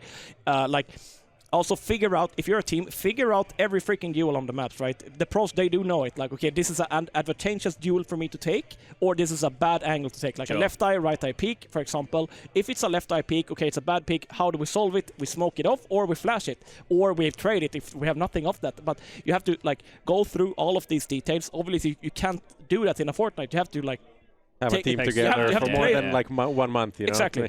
But you do need the time. But when you get over that like bump and you start like talking about that, like all these rounds, oh, I lost this like duel here. If we have to go dry in there again, I need you to be closer to me. I need you to trade me. Like one guy always anti-flash. Like all, like so many fundamental basic mistakes that I see in today's CS by people being, in my opinion, then too overconfident. Like everyone can aim. Yeah. Have you thought yet? I mean, it's not the best answer, but I want to say Naf. I think it's like Naf is playing obviously super good, right? But he's playing, I don't think he's, like when I watch him play every time, I don't know, like he's playing in a good team on paper, but in my opinion, they are not doing that great. Yeah. And he's always performing, and he has really bad positions, and he's never really talked, when I watch at least, at like one of the best in his role. And in my opinion, he is still, he's like an old guy, but yeah, it's maybe not the best answer, but yeah, that's what it's fair. What about the inverse of that? At the moment, so going into the award show next year, there's a race right now, Donk, ZywOo, MisteM, right? It's wide open, which we haven't had this in quite a while. It's actually very unique. It's always been simple ZywOo, at least for the last couple of years. So out of those three, I don't want to say like definitively, you know, who do you think is going to win the award? Who's your favorite? Who's your favorite to watch? Okay. Yeah. But okay, you answer first. I'm gonna say ZywOo. I think he's it's like that man can do everything. Like ZywOo is the guy I would like to play with. MisteM is like the favorite to watch. Yeah, but both are like really good. MisteM is more flashy. He knows all the tips and tricks. Like his mechanics. Like obviously all of these players' mechanics are insane. But I think MisteM, he's like the guy who you can watch his stream and you can like, oh wow, you can do that. Still, like you know. But yeah, ZywOo, I think I would love to play with. Like, you give him a AK, he do like he's doing well with everything. It kind of feels like ZywOo would fit well with the Swedes. Like his candor, like the way he carries himself, he's relaxed. He's that, you know, like you guys always seem really chill. If Sweden had a ZywOo, maybe I would be the Swedish Apex, still playing. Fucking Swedish scene. You ruined my career. Damn, man, that's fun. So you needed a kid to pop up off the inspiration of what you guys did. You had a few goats in your time. I can't really say. Yeah, that's true. Some good players in Sweden. Maybe one of them right here. ZywOo though, but holy shit, no. Like there's different level. They are on a different level. Yeah. Like, he carried now the international, but before that France for a very long time. Without him, it would be like Sweden, faster. But I mean, the team that he had early on was kind of, I don't want to say dog shit, but like it was ZywOo and four like older guys that were like declining. Yeah. That didn't really like, you didn't have space actually for all four of these guys on the lineup, but they were still like winning smaller tournaments or going to playoffs all the time, you know. So for sure, like he definitely came in at a time that, I mean, just imagine the last 5 years of like French CS without ZywOo. Yeah. It would be not. But I kind of blame myself a bit to it. Like obviously, we didn't do well you're enough. Personally taking responsibility here, Adam. Yeah. The current stage of Swedish Counter-Strike. I do. Olof should as well. So I don't know why you can't I would say all of the. I would say both NIP and Fnatic old rosters. I think the mistake that we did was like not bringing in. I left 2017. You did. I know you did, but you like, didn't need we to. haven't. But you we haven't. Still doing good. Like, yeah, but I think we were not doing good. No. Coming like we didn't really. When I left NIP 2017, I think it was. Yeah. I instantly went to like Optic, and then I played in like Heroic, a Danish team. If I look back on that, I much rather should maybe have started IGLing a Swedish roster to like, you know, be maybe the third best team under NIP and Fnatic to compete with that instead. Sure. So all the experienced players who has played for NIP or Fnatic, they haven't really gone to the roots except for JW and Flusha, which obviously big cred to them for creating eyeballers. Like it's their organization, they are running the show, and they are now bringing in young talents and playing with them. But I do think that we did it a bit too late, unfortunately. Like we should have done so a lot earlier. And I do think, also want to point out, he's a good friend of mine, not biased, a player which the Swedish scene would be like the teacher of Swedish CS would have been FIfflaren. FIfflaren left NIP like 2014, end of 2014, I think it was. If he stayed around, like he would coach a Swedish young roster, or like, you know, the tier 2 Swedish scene, it would have been a completely different scene. I think he has taught me and a lot of other players like CS, and he has a really good eye for the game, in my opinion. But yeah, we haven't like grassrooted with experience from the top in Sweden, and I think that is one of the main issues why the Swedish scene is what it is today. So who do we blame for Fiffy leaving? Is it Twitch or is it Sue? Maybe it's both of them. It's not Sue, but I think NIP is a good one though. Yeah, we can always blame NIP. What about we blame Tommy Lurpus for going after him? Did he bring him to Twitch or what? No. When he was in NIP, going after him. When he was on This was before my time on HLTV. The hit pieces on FIfflaren. Yeah. I was supposed to join NIP when he was getting flamed a lot by Heaton. I've said this before. And we didn't know. No, they didn't know. Yeah. So I didn't know that you guys didn't know. But I think that was like, I missed that as well in CS. Like blaming FIfflaren? Yeah. No, I miss like what he talked about. Like now it's all like management reaching out. Oh, I want this player. I miss the players. I mean, maybe not if you're in phase, but I feel like for other I think for other teams, there's management people who think they know. Though. People talk. Yeah. Nico talks for sure. But they go on HLTV and check rating, right? They say we buy this guy, right? Yeah, but feels like it I feels still like feel I feel it.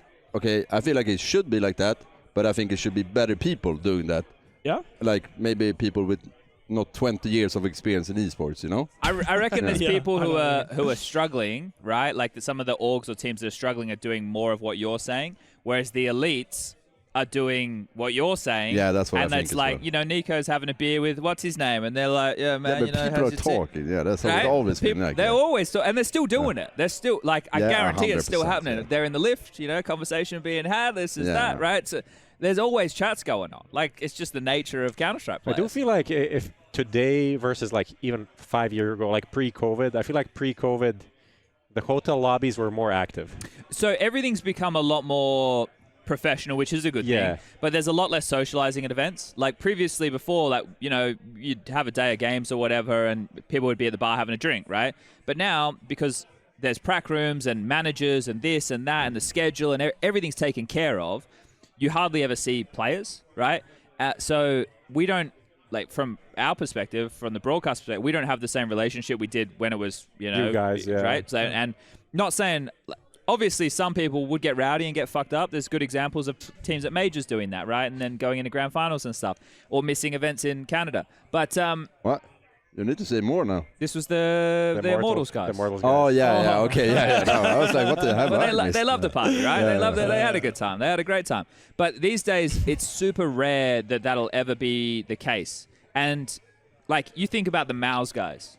None of the Mouse guys. None of them are having a beer. Yeah. Right. The old, like the Cloud9 roster, like Nafani and these guys. None of them are having a beer. You couldn't see them anywhere.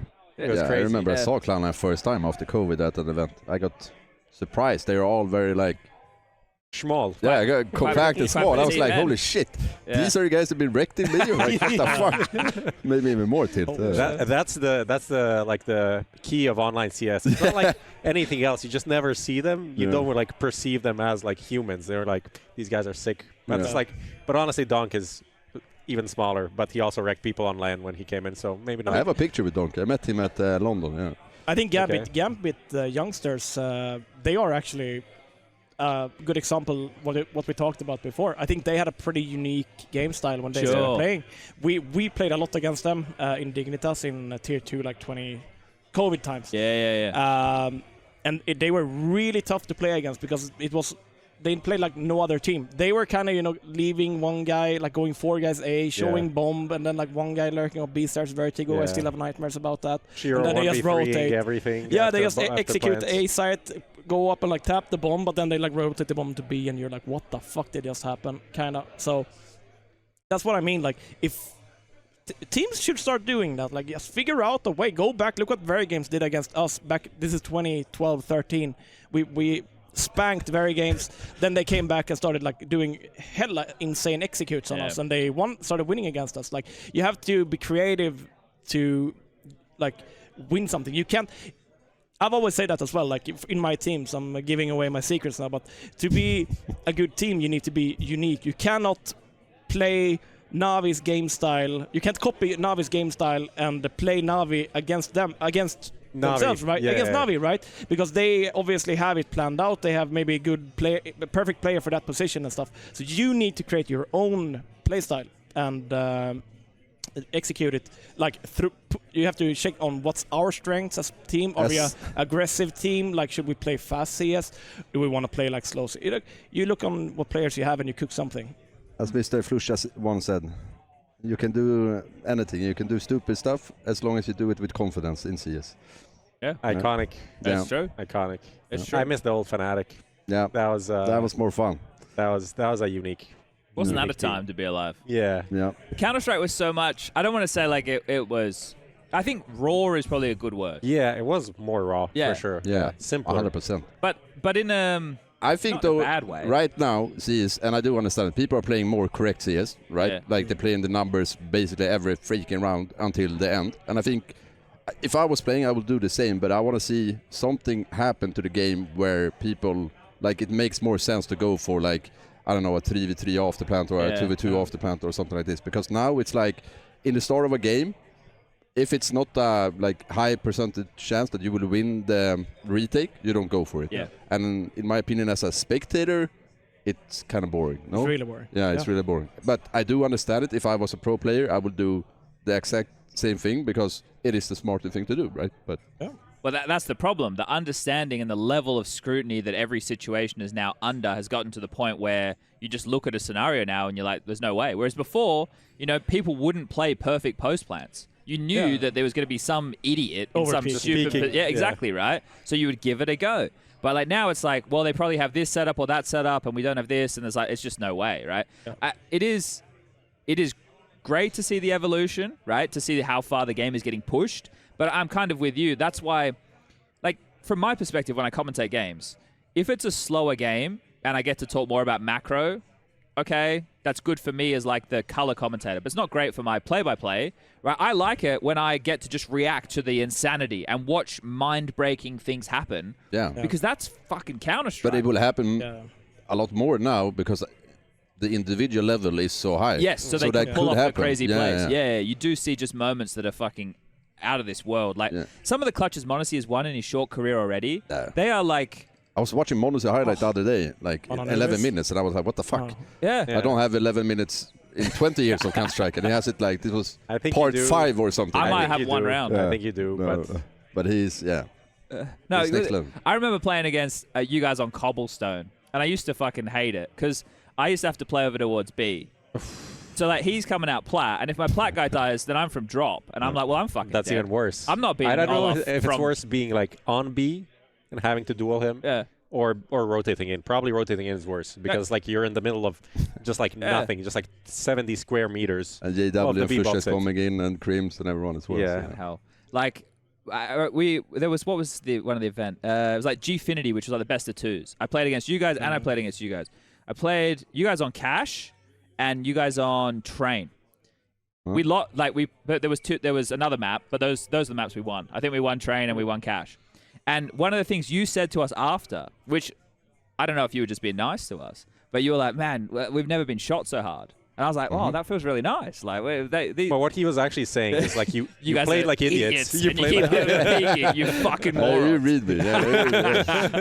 But it felt really nice. Like that was. I've been in Sweden long enough to understand the backhanded compliment. Yeah, fair enough. Fair enough. Yeah. But like, I guess with the maps that I've just mentioned there, here's something, because you guys are actively playing all the time. I guess you guys are never playing Vertigo. The map pool has never been worse. Yeah, I agree. The map pool is absolutely dog. Anubis and Ancient haters or enjoy it? No, I like Anubis. Okay. I like Ancient is fine as well, but Vertigo I think is dog, like really bad. And then Inferno I like this. Just Inferno is okay. It's just you compare it to the old Inferno, right? Yeah. So it's not really fun to play. It's not fun to play. They can fix it very fast, though. I think. Like, I do think so as well. They should update it. I don't know. Bring Cobble Train Cash. Like Train would be great. Overpass can come back. Like I don't know. It doesn't make sense. People want Cobble back for the Dragon Lords, but I think Cobble, like I personally hated playing Cobble. I don't know about on you the T guys, side or the CT side or just in general.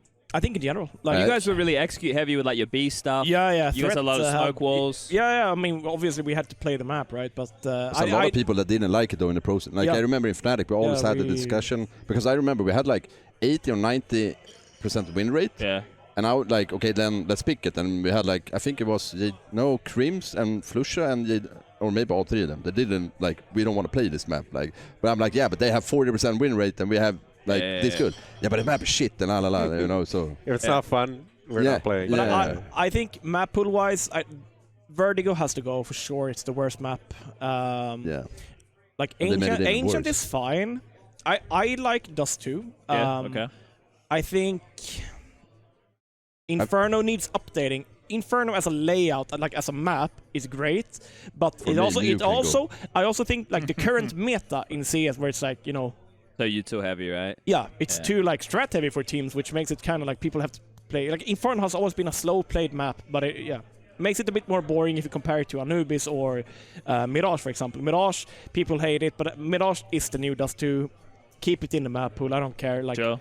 But what else do we have? I think like you can't have too many of the same type of maps either, though. Like Dust 2, Mirage, and then you bring in Cash as well. It's like, I don't know. Yeah, I'd miss Train. I want Train back really bad. I think remove Vertigo, add like Train. Train is a slow played map. Sure. Train's very unique. Like I like that it's not different type of fights and the long range aim duels. Yeah. It also like on Train. It would be. It has unique elements like the super long corridors. And stuff riflers at range. Yeah. Like think about the amount of duels we get on maps where it's riflers at range. It's not really. There's not many, like Nuke outside, long on Dust 2, but you're not really standing and banging with a fucking M4 also top just side or anything. The B side, there's always so many, like a little fuckery, like someone lurking in, hiding, you know, going into CT. I think it would be very fun to see it in CS2. I think it will like allow for a lot of fun stuff happening. I also see a lot of new people on the map. Like I feel like a lot of these people haven't really played. Yeah, that's true too. Yeah. I think it would be good. No, but I hope at least after we need like economy change, map pool update, something like maybe. No, that's what I'm like trying to say, but like it's more the game is built on 64 tick, and that's why I dislike CS2 like compared to CS:GO. I guess I think like the way like I can honestly see on the view model like when you're spraying, it's 64 tick spray kind of. I don't know how we got to the point we're in right now. It's so sad. Yeah. Do you remember how much we used to like in the early days? Like shit talk 64 tick. Yeah. And there's a reason that for the entirety of CS:GO we were on 128 tick servers. Like there's a reason. Like we didn't just do it for fun. Like it wasn't just like you could actually feel the difference. Like, you could genuinely feel, and you can. Oh, I don't know because we can't have 128 tick servers now. So, but like, okay, I know Rops is also like a nerd, right? But I remember Natu Safix did a video where he, or I think it was Natu. Correct me if I'm wrong. Did a video where you blind tested someone with 64 and 128 tick. Rops did it with movement because he knows like how like he's jumping and like everything with that. I think for me I could also have done that and done like spraying, like how the weapon handles, and it's very different in 64 tick and 128 tick. But like Rops got like 15 out of 15 correct. Like semi-pros and like silvers, they had like 0 out of 15 correct. Or like they didn't. It was 50-50. Like they just gambled. Whereas Rops got everyone right. So obviously there is something to it, right? Like. I think personally, Valve, sure, they do want to make the game the same for like the beginners as it is for the pros, but then make it good for the pros at least. Kind of. That's kind of my. Was it you guys or who, I don't know? Alexi B did an interview or something and said, "Go in and try to shoot." Oh yeah, the bot. The bot. Yeah, it's our. I don't want to do it, man. I'm gonna get. No, sad. I haven't tried it. I haven't tried it. Yeah, I don't think you should either, man. We got what we got. Yeah, but you guys get to play on pretty low ping, right? What's your ping from Sweden? To like, you guys mainly playing on Swedish servers? Yeah, if you get Swedish server, it says 0 or 1. Wow. Yeah. Come to Malta, mate. Your tax is nothing, but you got about 50 ping. So I was actually close going, but well, you could have been my neighbor. Yeah. So it's Heaton came and then he left. He went to Spain. So you know he wasn't there for too long. There's a beer just behind you. There's like 2 beers. So if you can maybe grab one for Adam or yourself if you want. Oh wow! Look how prepared you are. There you go. How did you manage that? This is nice. It's what a secret. surprise. It's What like a it's like lovely Oprah, surprise. but instead of like a car, You get a underneath beer. your You seat, get a beer. there's a You beer get a behind beer, the yeah. couch. So that's Next nice. level, man. Thank you. So, if you would pick a player to introduce into the Hall of Fame, who would it be? Oh. Holy shit. Of any era of Counter-Strike? Yeah, What are we talking? Are we talking Counter-Strike in general? Counter-Strike in general. Yeah. I mean, Yeah, then yeah. Forest. I think it's between Neo- Forest or Neo. Forest Neo. Yeah. Yeah. Like Adam. major MVP. Yeah. Forest doesn't have a bit. Does Neo have a major MVP either? I don't No, know. he has a major MVP. Yeah, Adam, but Yeah. Forest and Neo doesn't. So. Yeah. Neo. No, it was Pasha who won it when they won Katowice, right? Yes. Yeah. And that was the only one. You Yeah. have it? Yeah. Of So, course, yeah. But yeah, Of course. Neo or Forest. Like looking on, like you said, everything in CS. Like sure, you can start talking about Simple, I guess, soon if he also performs if he well. retired, He's I also guess. playing, right? so Yeah, it's like, I mean, too early. Yeah, Simple is but 100%. yeah. Yeah. Like there's people that are 100%, but there are people Yeah. that goes before. Yeah. There's also the question that some guy in chat was asking the whole day: who's the nicest Swedish pro? You know? Nicest. well, I the think same guy came back. Get Right is the most genuinely nice person I've ever known. I swear to God, he is like he wouldn't hurt a fly. But Totte is super nice. Yeah. Totte is very nice. Everything he does comes from a good place. Yes, exactly. Get Right, I would. Yeah. Yeah. Okay. Yeah. There you go. You get your It's, answer. it's definitely a hard, like The it's hard to one, pick because like yeah. all the Swedish guys are pretty nice. They're really Too nice at points, I think. Like Yeah. I noticed that like I think maybe Swedish players need some That's what I meant earlier. With like, if it was good people, like taking charge of teams. You know what I mean? Because sometimes people are too nice to each other. They want to kick some people, or they don't want to leave, or want to go to another team. Because I don't know. For me, it should be more about winning and I don't know, instead of letting the players have too much decision. And I understand why they do, but let's say I don't know, Sonic or Blade decided everything. They probably do, right? But you know, more like that with like good people behind it that understand what it takes to win and stuff like that. Because it is hard also to be in a team and a player to like kick someone that is your friend, right? Yeah, no, like, of course. Definitely. You're gonna give them many more opportunities, and then that's maybe why Sweden sees also Swedish sees became like it is, because people didn't want to kick it, and then it's too late. We stayed together, us four in NIP. I played in NIP for almost 5 years, I think it was. We were a 4-man core for almost 5 years, and maybe that was too long. I think it was. We were like, we were honestly, really close of splitting. We have told this story plenty of times. 2015. That was the Dubai event, wasn't it? Yeah, the Dubai event. Yeah. When we kind of like we were dead as a team. Like people were going everywhere. Other like I think Get Right going to Cloud9. Yeah, like people were going to other places. Then we just like didn't practice and stuff. I think we just got tired of each other at some point, I guess, and then. But that's what I say. That happens to so many teams as well. Like not even that. Like all like 4 players. They're all like you were all good back then, right? But maybe together it was just over. And then you could go somewhere else and still be like really good. Yep. For a long time. But I guess that's the thing. Like, and this is very big picture nonsense. But that's 10 years ago, essentially, right? And I think about, even though it doesn't feel that long ago, because I don't know. I know what you mean. Yeah. You know? But time flies now. But 10 years, like, I think I'm probably a different person in a lot of ways. And I think, I think I still probably have a lot of similar attributes and stuff like that. But probably the way that I look at things, or the way I'd react, and all of those are probably different. And life experience. Yeah, being in your early 20s or your mid-20s and dealing with other blokes in your mid-20s as you're learning to become an adult, it's not easy. Yep. Right? Especially in the early days, like we already knew CS was a thing, but professionally it wasn't like a huge thing. That's when it was popping off. Like that period of time is when we just fucking bang. Yeah. Like we just started to take off, right? And we were in the midst of it, right? So it's a weird thing to reflect on. Like I look back and I think like what decisions I would have made differently, or how would I have been a different captain for the team, or how would I have in-game led differently, or maybe focused on myself more.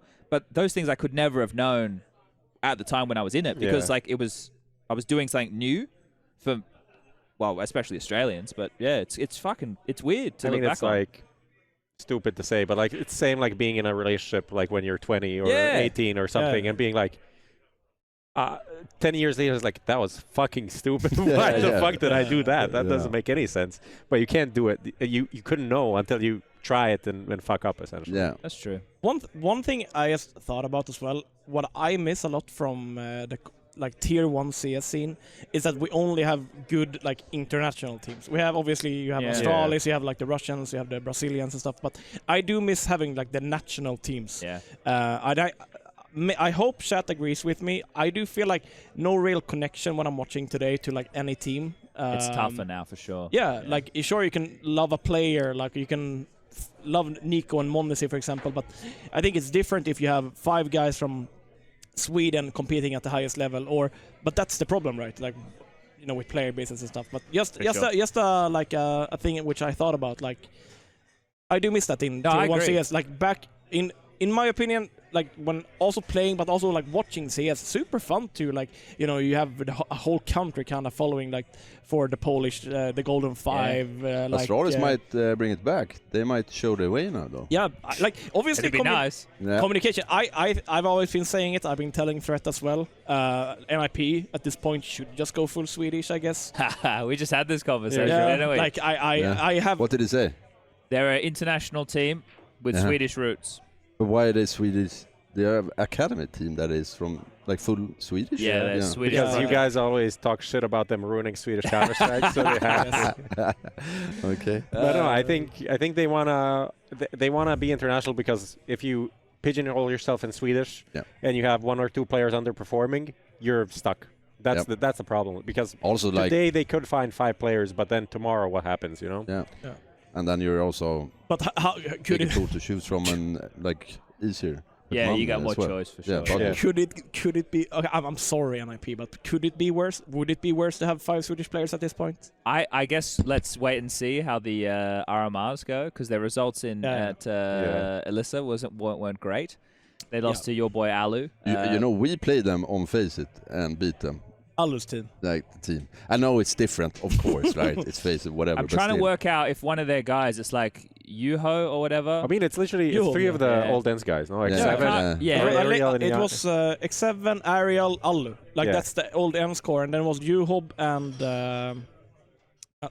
I don't know. I think it's like CS in general with MR12 is more random now. Of course, so it's harder to be more consistent as well. That's what I think people don't give enough like room to. You never have time in CS to show, or like you can't adapt. No. Right? Yeah. So like the stretch of rounds that you needed to be able to call before, even if you were winning, like to stay ahead, right, and not get caught up by like their counter or whatever. Like getting 8-0 up and then like 8-7 or like 9-6 or something. It was tough to you keep win 2 the pistols now as well, like Yeah. But I don't think we will see a really good era, like era. Like again. Not in MR12. Yeah, I agree. Not like really good, but yeah. No, I agree. Not like Astralis. No. I think what is it? Only economy changed them.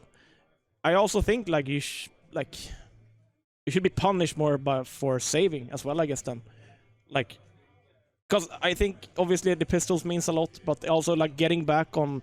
If you lose pistol and then win the 4th buy and you put the other team on 1.4k, like that reset is really hard. They should just remove, in my opinion, they should just remove 1.4k at this point. Like more weapon rounds would also mean that you have more chances. Then you would also maybe then go for the retake, like you talked about before, right?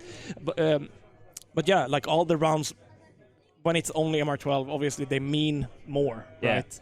You can't just let's try. If you have 3 weapons, 3v3 retake.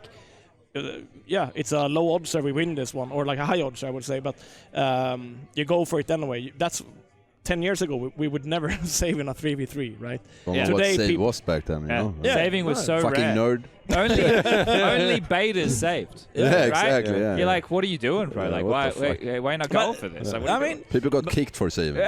I also like. I don't want to blame HLTV as that, but I do want to blame HLTV. I'll bring back what Olof talked about earlier with like the stats. I think people have cared about stats too much. Yeah.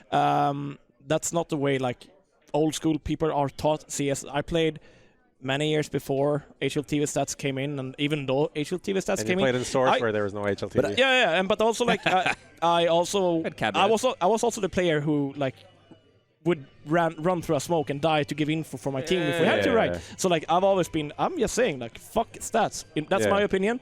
Obviously stats are good for a lot of things. I think in some roles stats are good, but in some roles, like for example your role entry or whatever, or RGL as well. I think it's more like stats should be used to like compare players in the same roles, and not like you're 5 guys in one team, and let's use this one rating to describe what you're doing completely different things. It doesn't really make sense. But it's also depending. You can also have the same role, but it can be very different on how you have that role in your team, right? You can get set up in a different way, or you can get like be a star player in your team, and of course you're gonna have a lot bigger stat than, for example, another same role. That's the thing. I think doesn't even like. You can't only compare. I think star players, I think you can compare just straight up, but some other players, I think it's very hard. It's like if you're like 15, 16-year-old and you're watching CS today, like obviously I don't think ever anyone wanted to become an ideal, like look at Carrigan and be like, I want to be Carrigan when I get older, right? Everyone wants to be Rops or Monesi, you know, they want to be those players, and I think,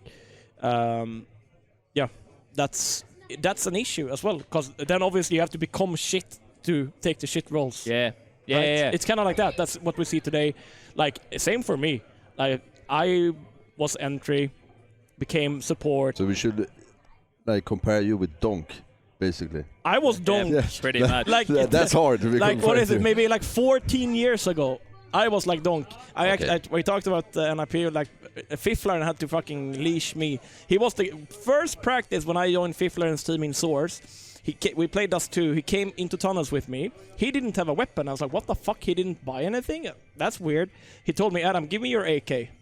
Okay, I'll give him my AK. What the fuck? He said, run into B.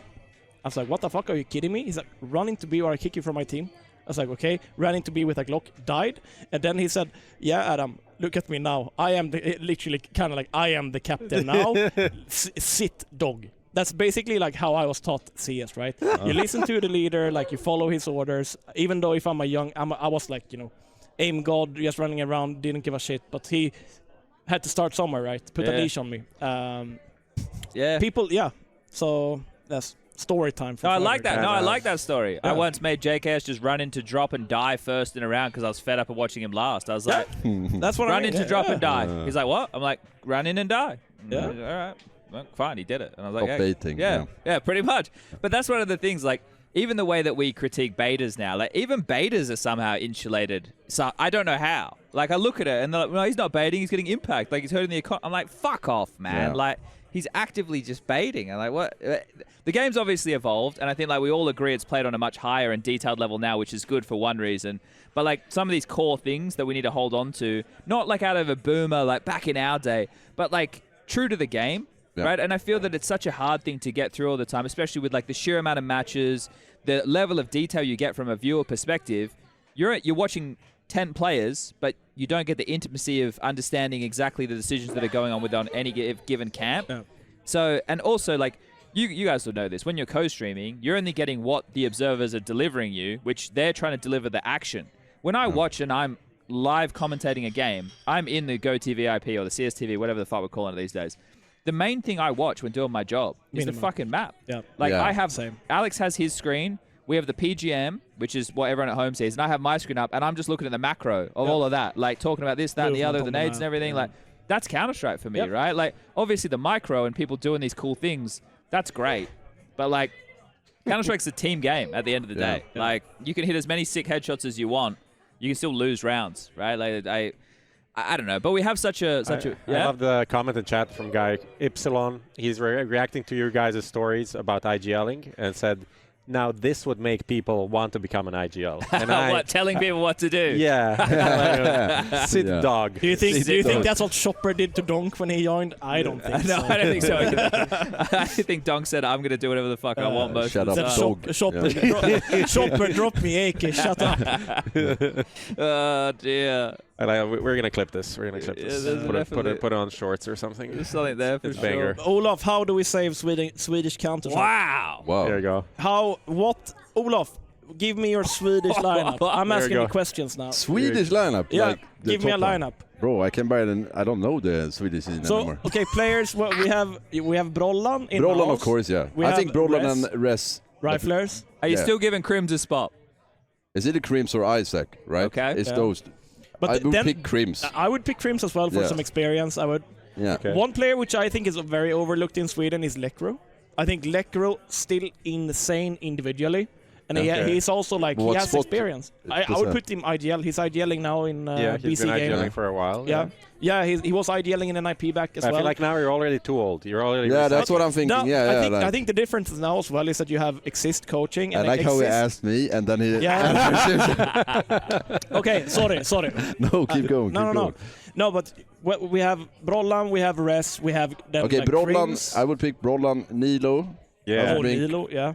Someone from Johnny Speed, Spook, I think. And Yeah, one of the, Spook I don't know who's has the been best player there, but Spook or like Bob XD, one of those guys. Yeah.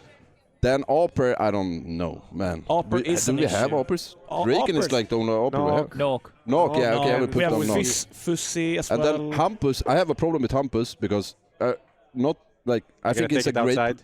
What? Are going to take it outside? no. I don't have problem with Hampus. No, but like from watching from the outside, I think he looks like a great second caller, not the first caller. Like the positioning he takes is like very good and like it's kind of like a star player. And can play on rotation and stuff, but he can call them. But it's like he should be with the pack, and then like that's what an in-game leader should be, right? So I agree. I don't know. Maybe put Adam as in-game leader. I think you could do, but you should have young guns. You could be good in-game leader. If we had I would be down to play. If I had a Donk or a Saivu, I would come back to play with that guy. There you go. I don't think we have it right now. I don't know. The in-game leader, I think, but Hampus, I guess, would be the in-game leader. But I think what we have options in-game leading wise, it's Hampus, we have like Lekro, ZTR. we have CTR. Yeah, CTR I would give problem. Sorry, I forgot about him. LNC also, LNC, like what they are doing with Sangal, but Jump is also a coach, so you don't, but this youngster guy is playing super good as well. I think the IGL coach combo, at least when you talk about, if I'm talking about Swedish players, is very important, because I don't think we have like the most... I would put RobbaN as coach. Yeah, of course you will.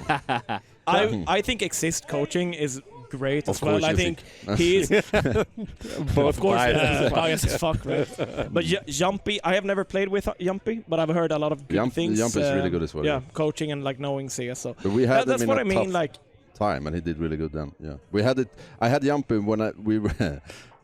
I was supposed to join NIP, but I like did a 180 like last minute for whatever reason, like me and Dennis, and then we had to do a lineup like really fast. So that's why it was me, Dennis, Venton, Jumpy, Disco Dublin. Disco Dublin. And I don't remember who the last was. Jumpy was coach. Okay, he was coaching? Yeah. And then I don't even... Did you still have JW or...? No. JW went to Godsend. This was when they went to Godsend, right? That's what Cream was supposed to do. No, was it Jaquinho? Was it... No. Jaquinho, no one of them. Can't remember who the last was. That's before Jaquinho's time. Dennis still? Yeah. Dennis was... Dennis, me, Venton, Disco Doppler, and Twist. Twist was... Twist, yeah. Wow. People are typing Twist. Yeah, that was... No, but like... That was last minute, yeah. Jumpy did really good with that lineup, what we had. Like. I wanted to ask about RobbaN. Yeah. Because I feel like he's like such enigmatic like creature in CS. Because obviously with FaZe, like even when you were there, but also when they like won the major and when they're really, really good later on, he was like, he's a part of it. And I feel like he's kind of like, some people think he's good. Some people think he doesn't do anything. Do you have like a story that kind of like tells us what this guy is about? No, you don't. I don't really have a story but RobbaN is just RobbaN. Like whoever been with RobbaN knows what he makes for a team. He can take any personality. Like in CS, right? There are very different personalities in every team, and to get everyone along in a very in a good way. With how intense everything is, and how much traveling, there is no problem when RobbaN is there. Basically, he's the glue guy. Yeah, you don't a fight will be over the next day. RobbaN will fix everything and get everyone on the same team, and he will speak with someone for 5 hours. So he does it like if they're shit, he's just gonna talk to everyone on the side and then bring everyone back together. He gets everyone on the same page, and that. Sounds easy to do, but it's super... It doesn't sound easy to me, but I understand that for someone it might, Yeah, but it's so... And then, of course, the experience he has as a player and understanding how player feels and what you go through and all this shit.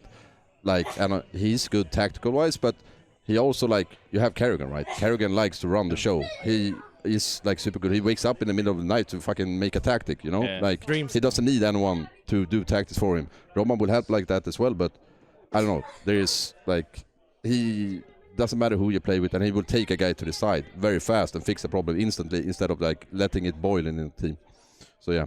I think that's one of the most underrated factors of a Counter-Strike team is the interpersonal relationships, which have the biggest impact on how the game is played. Yeah. Because if you don't trust somebody or you're jaded at somebody and you think they're just a fucking dick in the way that they play or like you're holding a grudge or something, it seeps into the server.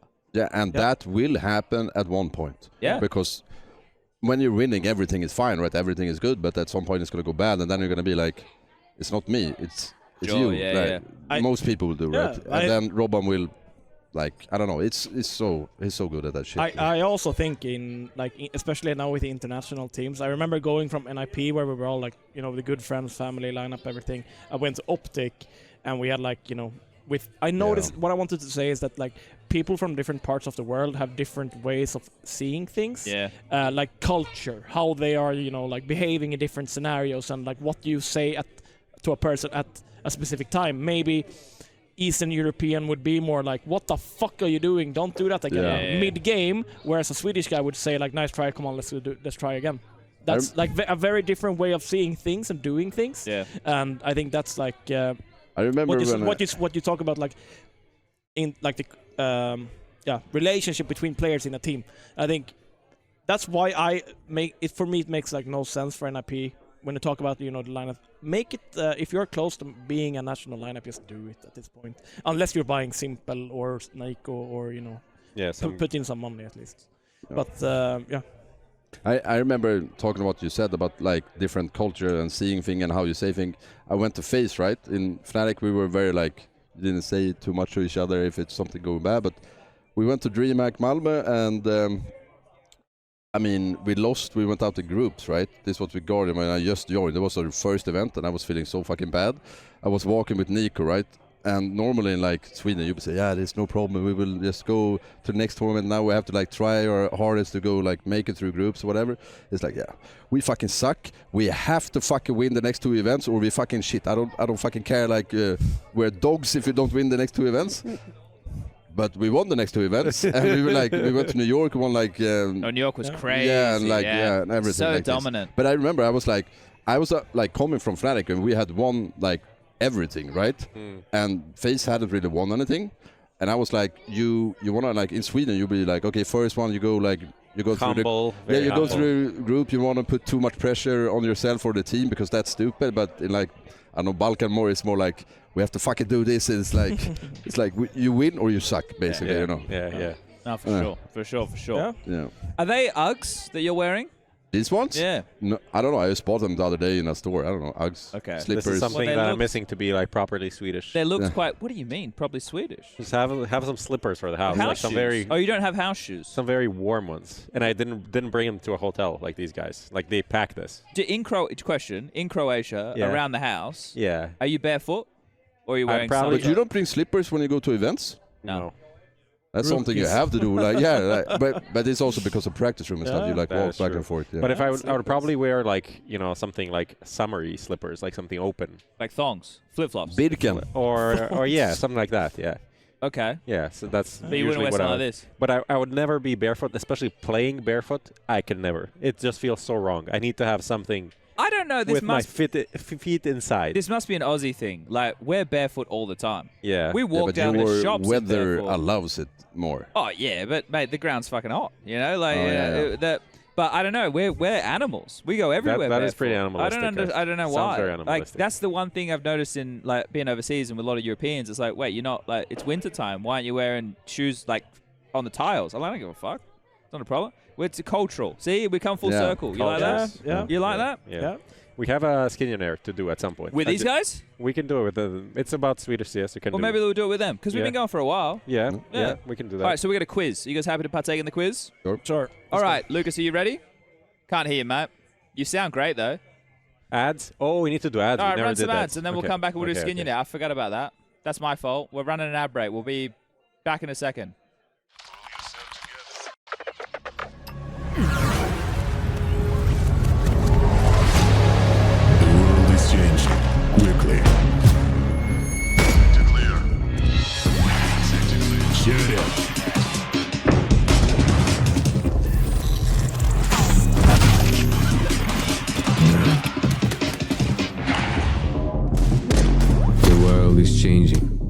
one thing remains the same. Victories with 1xBet.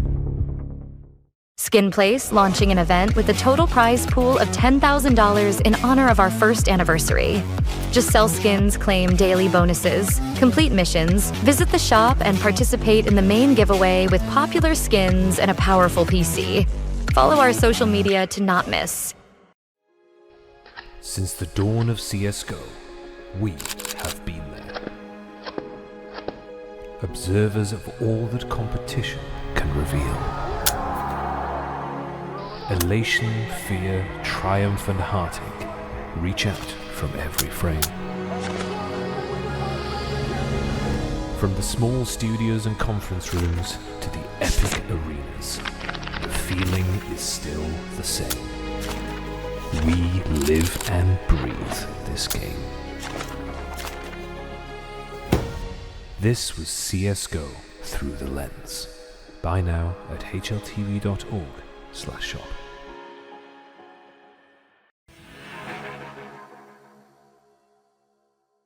All right, we're back from the break. We're just talking about podcasts in general.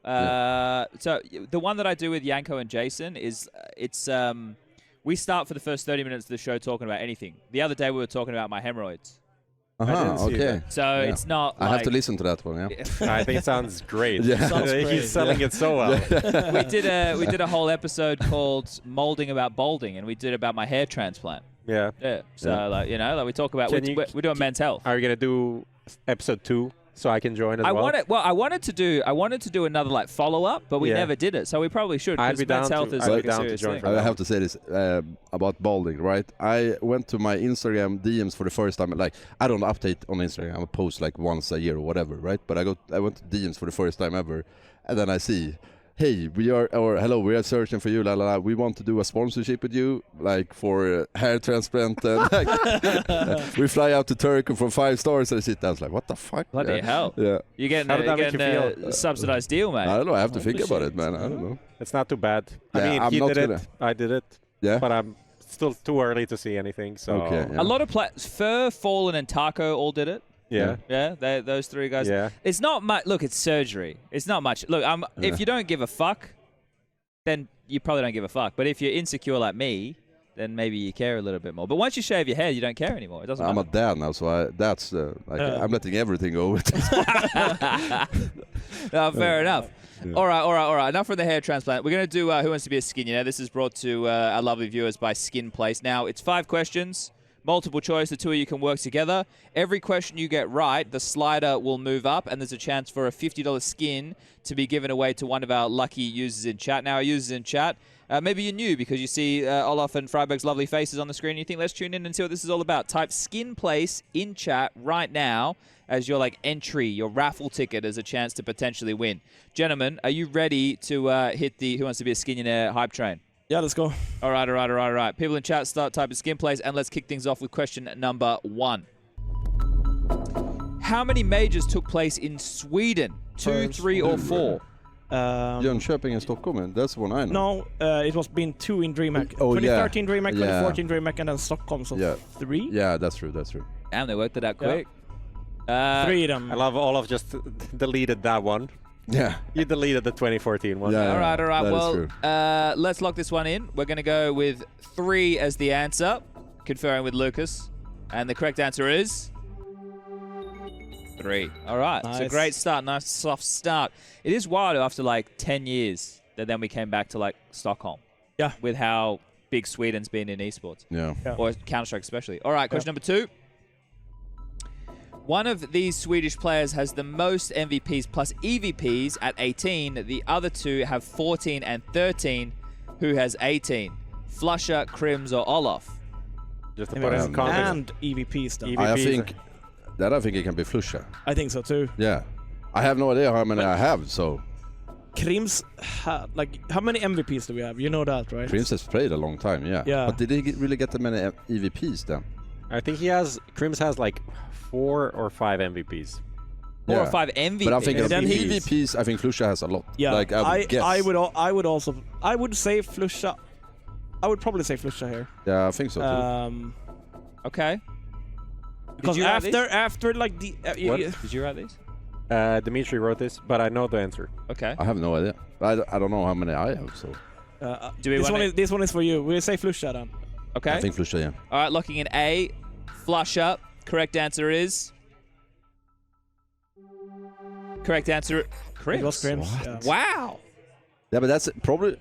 How many EVPs did he get? He had 4, you said 4 or 5 MVPs. Yeah, he has like 13 EVPs or something. Yeah, right. That's crazy. Yeah. But Crims has been, he was Mr. Stable, you know. Yeah, so but the last couple of years of his career, right, Fnatic's been in the bin. So he couldn't have had anything recently. Yeah. No, that's kind of why I said Flusha as well, because after Flusha left Fnatic in, 2021, 22, they haven't really done anything. It's been rubbish since then, yeah. All right, question number 3. What's the highest HLTV ranked team with more than 2 Swedish players on the roster? Is it Fnatic, Sangal, NIP, or Johnny Speeds? I feel like Johnny Speeds is misspelled. So Fnatic is Nork and Crims. Nork is, I had to think. Sangal is Youngster and LNZ. NIP is Maxter, Rez, and Isaac. On the roster. Bro, I have no idea. I think Johnny Sangal. Speeds are like around 50 or like 40, 50. Yeah, I think now. NIP as well. I think Sangal is like close to 30. It's Sangal or Fnatic. Yeah. I don't know. Fnatic has been like semi-stable. I think... Who's on Fnatic that's Swedish, except Nork? Nork and Crims. What do we want to say? I would say Fnatic here, because I think they play bigger tournaments than Sangal do. On the roster. It's only 3 seconds left. I think Sangal. Okay, let's do Sangal then. Sangal, yeah. Should we help him? Yeah, okay, it's fine. Wait. I think you figured it out. Yeah. That's what because it's more than so 3 essentially. Wait, who's the third Swedish player on Sangal? The coach. That's all. Oh, more than 2. Shit. It was a trick question. It was a trick question. But you figured it out, and I think they are the highest anyway. Yeah, that's what I think as well. I think it was Fnatic or Sangal. Sangal are like 20 something in the world. Thought about they have done really good, like especially for like you said, not having like Fnatic and NIP have like big tournaments to play. But all right, question number 4. What is the biggest LAN in terms of prize pool that took or yet to take place in 2024? Challenger Jönköping, Svenska Cup, or ESO Impact Svenska Cup, Swedish Cup is next week. That's pretty big. Yeah, that's over 50k USD. Yeah. What about Jönköping and... Aren't Challenger events normally 100k? Yeah. I'm not sure. But was there a Jönköping this year? Yeah. Or was there a Jönköping this year? I honestly no, there were no DreamHack Summer this year. I have absolutely no idea. There was no DreamHack Summer this year, right? In Jönköping. I don't know. Well, it was last year. It was a DreamHack. They moved to Stockholm. Oh, I don't know, man. No. How much do ESL Impact have? No, Jönköping was this year, no? Impact is 100k. So that's my little tip. Then it's we do. Then it's not Svenska Cupen then. No, then it's Impact. Okay. This is another trick question. I hate these trick questions. ESL Impact Season 7 Finals. Let's lock it in. Correct answer is? Finisher. ESL Impact Season 7 Finals. Okay, all right. Thank you for that. There we go. Yeah. Question 5. The final question. A chance to get a $15 skin. Let's see if we can make it happen. How many majors had Fnatic versus NIP in the grand final? 2, 3, or 4? The first one, not the second one, not the third one. But, the fourth one. No, the third one. The first and the third one. Third one was Cologne. We have 3 minimum. We have DreamHack 2013. We had Cologne 2014. We had Katowice 2015. 2014 doesn't really count. Doesn't really mean. Wow. There's a randomizer. So it's 3, right? Well, I played 5. I played 5 major finals. I played all of the major finals NIP have been in. So we lost against LDLC in one of them. We lost against VP in one of them, and rest are 2 losses to Fnatic. And a win over Fnatic. And a win over Fnatic. Yeah. So it's 3. Going big. Locking in 3. Correct answer is 3. All right, well, 4 out of 5 ain't bad. The confetti comes down. You know, people come out. I feel like flowers. this is the moment when we give them like 50 for like great behavior. This is like a great performance. Look, I'll gladly. I don't control the budget. We need to do it. All right, Prof has sanctioned a $50 skin. So look at that. Look at that. You've done great, gentlemen. Thank you very much. Okay, so that's Who Wants to Be a Skinionaire, brought to you by Skin Place by friberg and all. Spider Flumi. Oh, is that the winner? Spider Flumi. Spider Flumen. Congrats. All right. Congrats well, congrats to that guy. All right. Well, I guess we've been going for a while with these gents. Yeah. Do you want in half an hour? Yeah, I think we should let you go. Yeah. I think we should let you go. What are you guys going to do with the rest of your evening? We have a game at 11. Yeah, man. that's a harsh one. 11 p.m. Yeah. I feel like post dinner. You guys are dads. You ain't up at 11 p.m. Oh, I'm gonna be sleeping, man. I don't fucking know, man. Last time. Well, last giveaway we were playing at like 2 a.m. or 3 a.m. Holy shit. Come on, man. I feel like we could, let you guys go. Any maybe final things you want to say to the people at home? Maybe throw in Natu just for a bit. Yeah, He's why right not? Here. Yeah, we'll close it down with Natu. Okay. Yeah. Anything you guys want to say to the people at home? Thank you for watching. Yeah. What's the stream schedules? When can they tune in, or is it a bit sporadic? Usually between 10 a.m. to like 4 p.m. Yeah. Okay. We are the Boomer Demons playing. It's mostly me, Adam, Forrest, and Get-Right, and then some other people. All right. Nice. Well, thank you for your time, guys. It's been a great conversation. Really enjoyed it. Yep. Thank you very much. Thank you. All right. Well, we'll just lean over here. Do you two want to come and join us? If you want. Yeah. All right, they're coming up. Thanks, guys. Thank you very much. Much see you appreciated. around. Oh, one more thing. Do you have, any of you, do you have it? He's taking it? He was faster. Olof was the faster. quick reaction. He doesn't have to travel with it in a suitcase or anything. He can take that one home quite quickly. All right, well, we're bringing over Natu from ENCE, and Striker's coming back, so we'll be getting this one underway ASAP. Prof, is that someone's lanyard under the table? Where? Just there. Yeah, is that Striker's? That's Striker. Okay. Very professional. It's all right. Well, he didn't need it. He didn't leave the room. Just, I'll be right back. Yeah, okay. What were you and Mr. Lepinen talking about, Striker? Major ENCE not making it. Oh, yeah. And all that stuff. Shit. Well, we can funny. talk about Elisa Masters when he gets over here. Yeah, that's also something we talked about. Yeah, well, here he is. Take a seat here, Mr. Lepinen. Oh, you lost your seats. They were in quick. What can you do? You've got new ones. New ones with the microphone. Gentlemen, well, welcome back, Striker. Thank you. I just was saying, what were you talking about? And he basically said all the lowlights, so... I didn't say that. Okay. Well, fair enough. He said you just lost in the tournament. He said you guys aren't at the major. No, he wasn't doing that. But you guys just won Elisa Masters. Yeah, we did. Where the fuck did that come from? I don't really know, bro. you tell me. It's a nice one to win. Home event. Absolutely. And I, going back, to the around like after EPL, like before EPL, we knew already changes were imminent. I think it was evident for everyone. We knew Goofy was going to be stepping down, so we were already kind of like cooking on what's going to happen next. We needed a new head coach. We needed a lot of things during that period of time. And then realized quite soon that we also need to have a bigger change than just one player, right? Sure. I mean, super excited to have like two young kids coming over, playing. They played really well. Absolutely smashed it. It was cool to see. Like it feels to me like in CS2 now, these kids are just getting better and better sooner.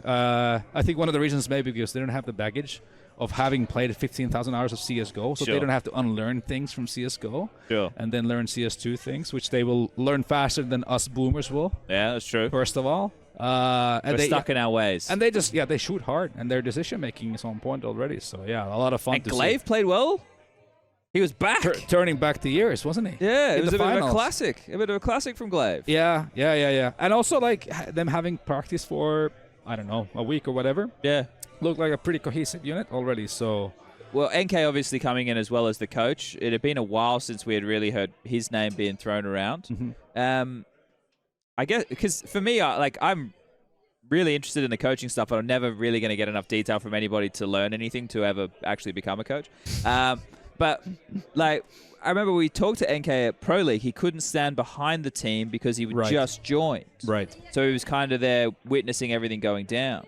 Yeah, so actually fun story. I was the first volunteer to come over, like to before NK was signed to offer some help to the team. No, yeah, I mean I was like, hey, I'll come down, I'll do what I can to help from the top office. So from the 81st floor. I'm the kind of guy. I'm always throwing myself in the mud when I need to, right? Okay. So I was like, hell yeah, I'm down to help. But the moment when I heard I wouldn't be able to join the team during the games, I was like, what's the point for me to come over? And then when we signed NK, it made sense for him to come over to kind of learn the guys, kind of assess the situation, the different players, and where we would go in the future. So that was, it was just rules circumstance. Like we were not allowed to put him there to coach.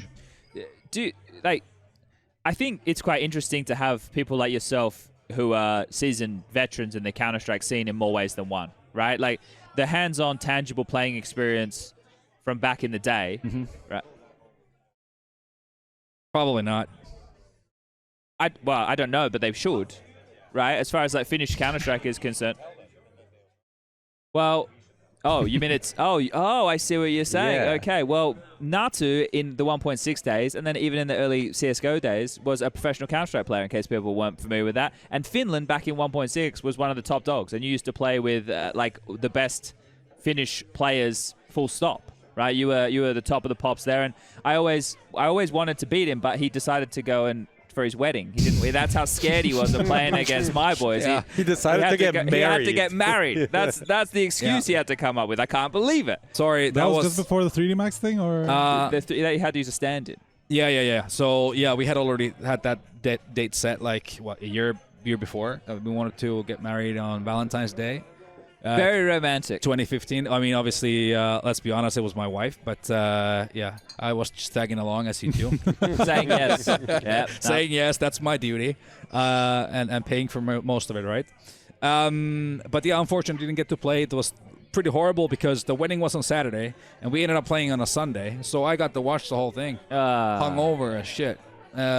Wasn't a lot of fun. Yeah, I'll be honest with you. And then we lost to you guys in the first game as well. I was like, okay, this is going to be even worse. I guess we're losing to Australians now. Yeah. Like, what's going on? Then we beat Dignitas after that with Pimp and Nico and stuff like that. Rubino was there, I think. Yeah. At the time, I feel like that's like modern comparison. You guys making these wins is like Mongols a year ago or something when they started getting wins on like Furia and stuff like this. I think that's like a pretty good comparison. Maybe not Furia with art, but I know what you're saying. Yeah. Jesus Christ. Yanko's rubbed off on me, all right? Yeah, he's always. I see. But where I was going with this was because we were just talking about the changes that your team just had to go to, and saying you roll the sleeves up and get down in the mud with it.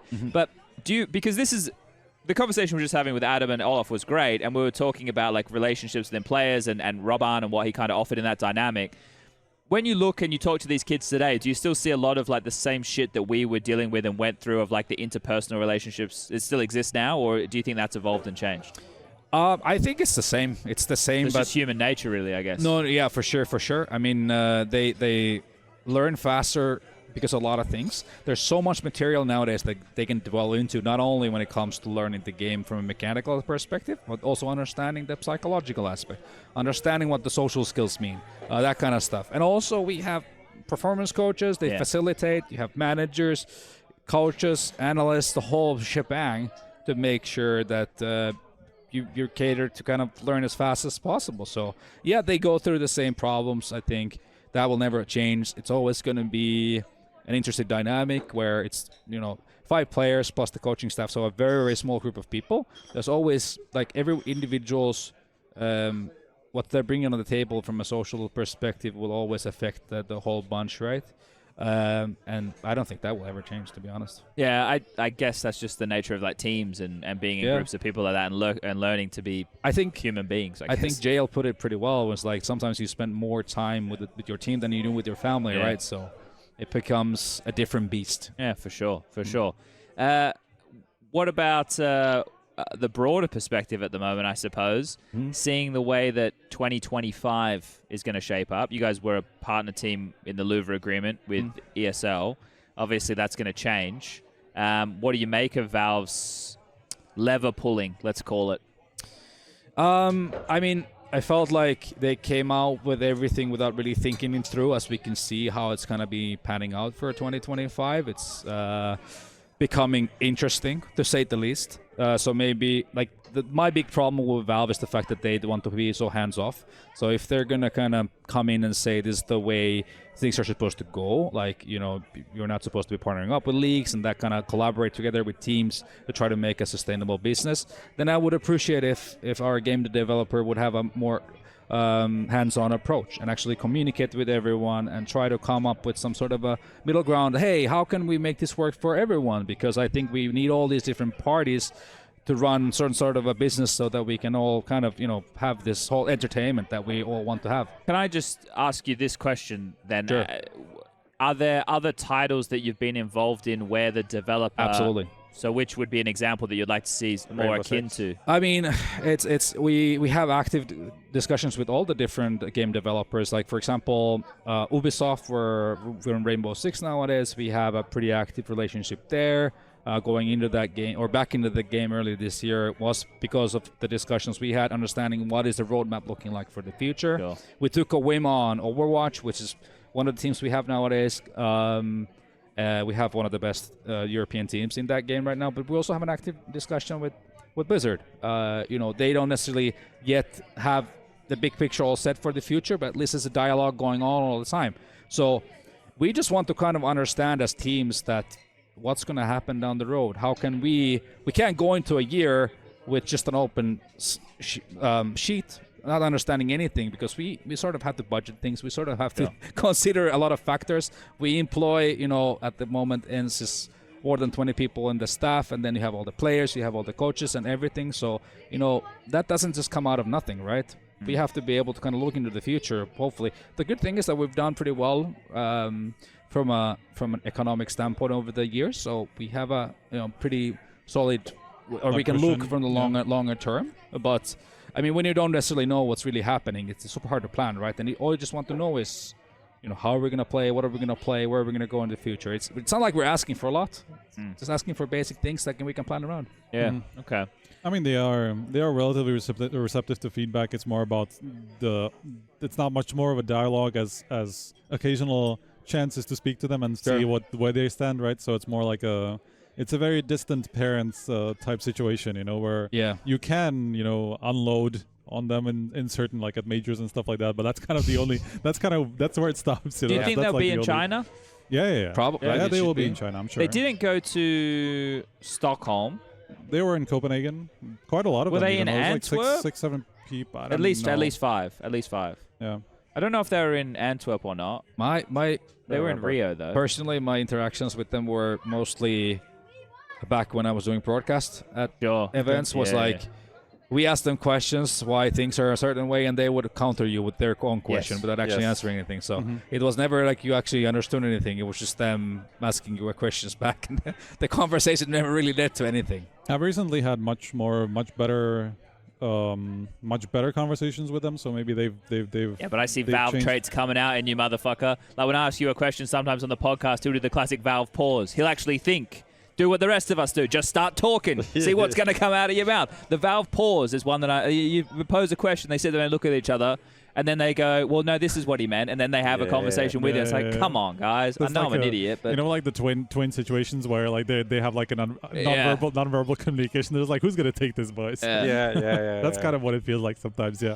But I mean, they are much more, they seem to be at least open to communication, even if, a lot of the time they just leave you on red for a while, and then months down the line when you ask another question, then they respond to the previous two that you asked. So sometimes it's kind of like that kind of conversation. For the next year in the future, one thing we need to solve is the regional thing that Graham was talking about. For them, for example, there's no point for them to play in anything NA. I don't think that's bad. It's a very, very bad situation. So we need. There's a lot of little things we do.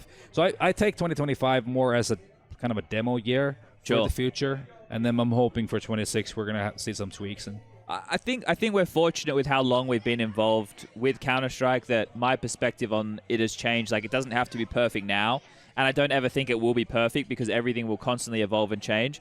It is a shame for the people who are competing in the now and might be directly affected by the now, but like Valve they're a game developing company. They're not a tournament structure global esports thing, right? They're just making these, and they're kind of trusting in what they ask us about, what they ask the TOs about, what the community says. So it is going to take time, and it is going to be tough. I got one for you on a personal note. It's maybe a bit more org-tied than it is where we just drifted the conversation into. But obviously your involvement in ENCE, but at the end of the day, like, I look at you as a Counter-Strike guy. How do you make sure that, like, is Counter-Strike still your baby in that sense? Like, is it, Yeah, I mean, I can't get away from my DNA. I have a let's say we have a long history, me and Counter-Strike. Yeah. It's been 25 years.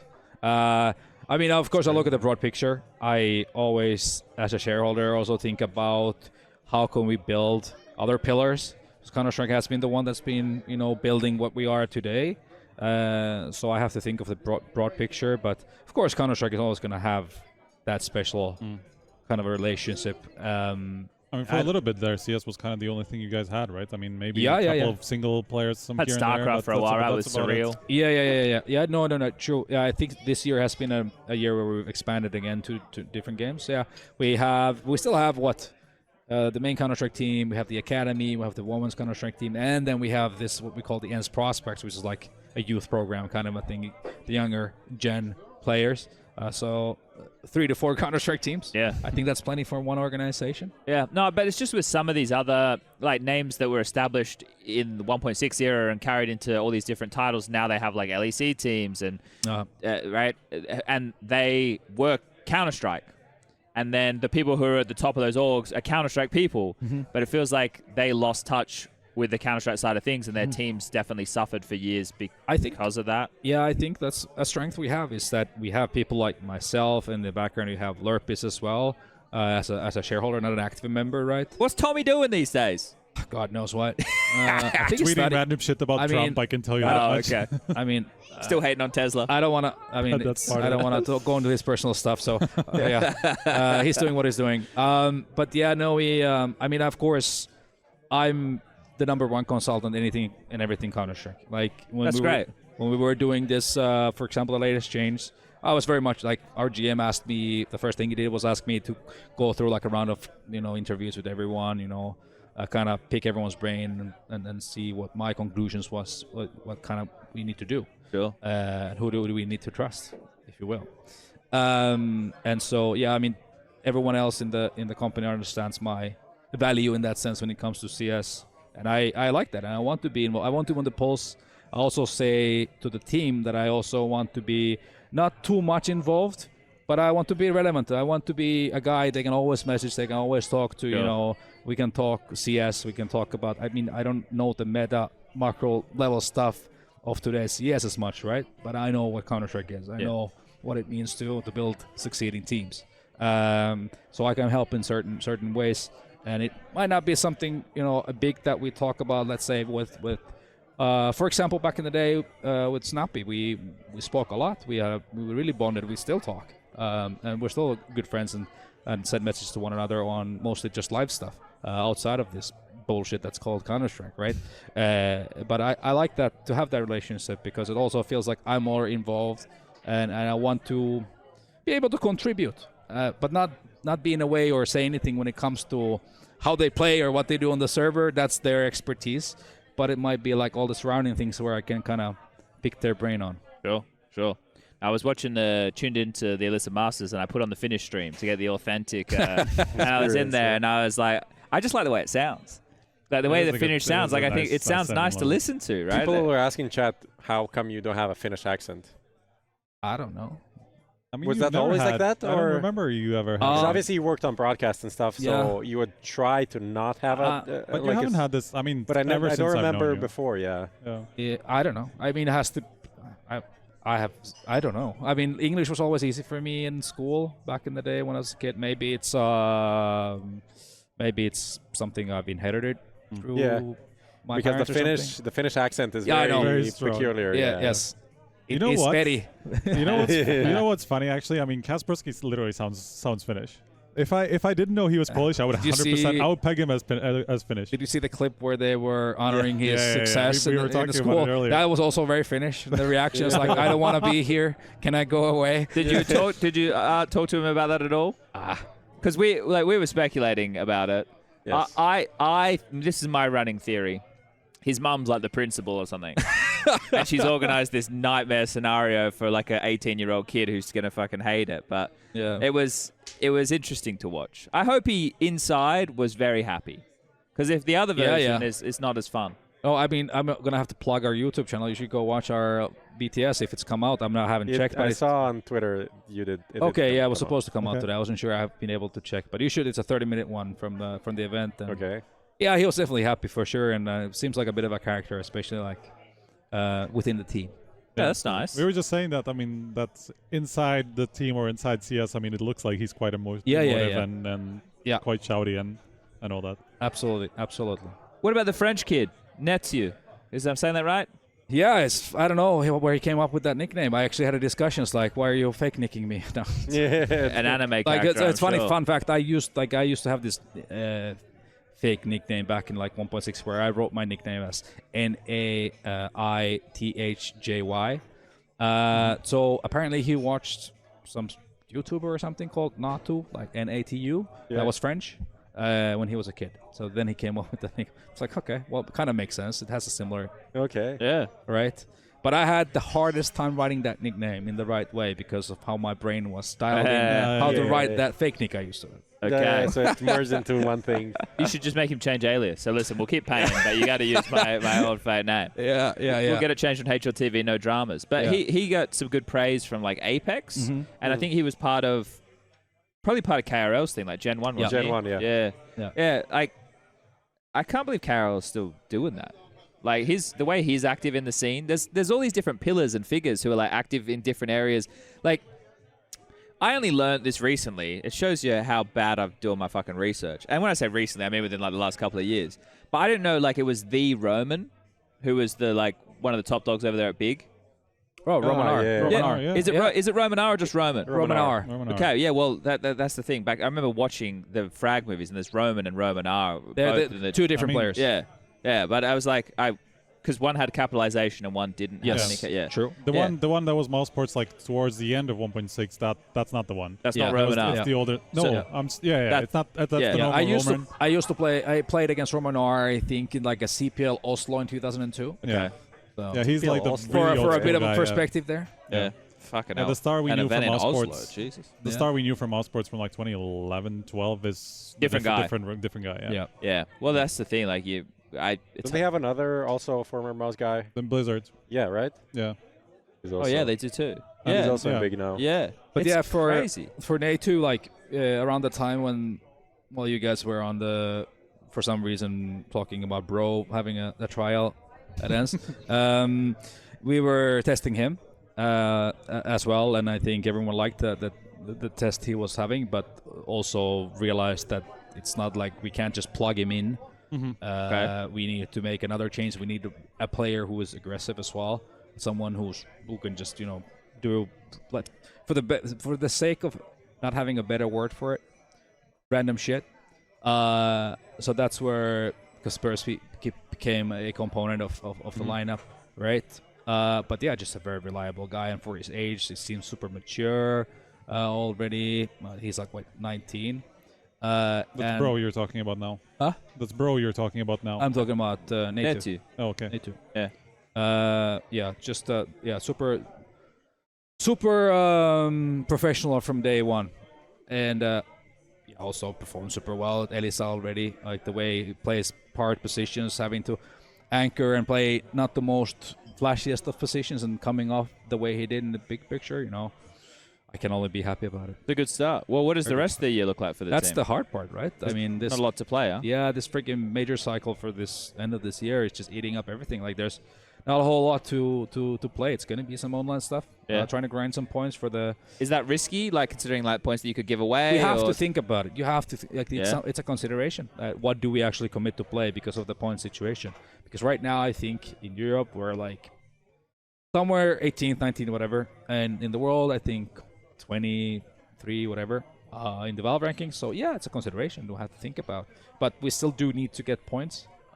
So we have to. You want those early invites next year, right? Yeah, obviously we want to be a part of that circle. So ideally top 24 for Katowice, but top 32 would get you into. Oh, actually, is there a couple of wildcard slots or whatever? No, it's just top 32 global for Blast Bounty, right? Which starts online. There are two wildcards there. Okay. What do you think about the different models that the TOs are coming at this with, right? Because we obviously don't know exactly what ESL are doing yet. You might have a better understanding than us. I don't know. Probably not.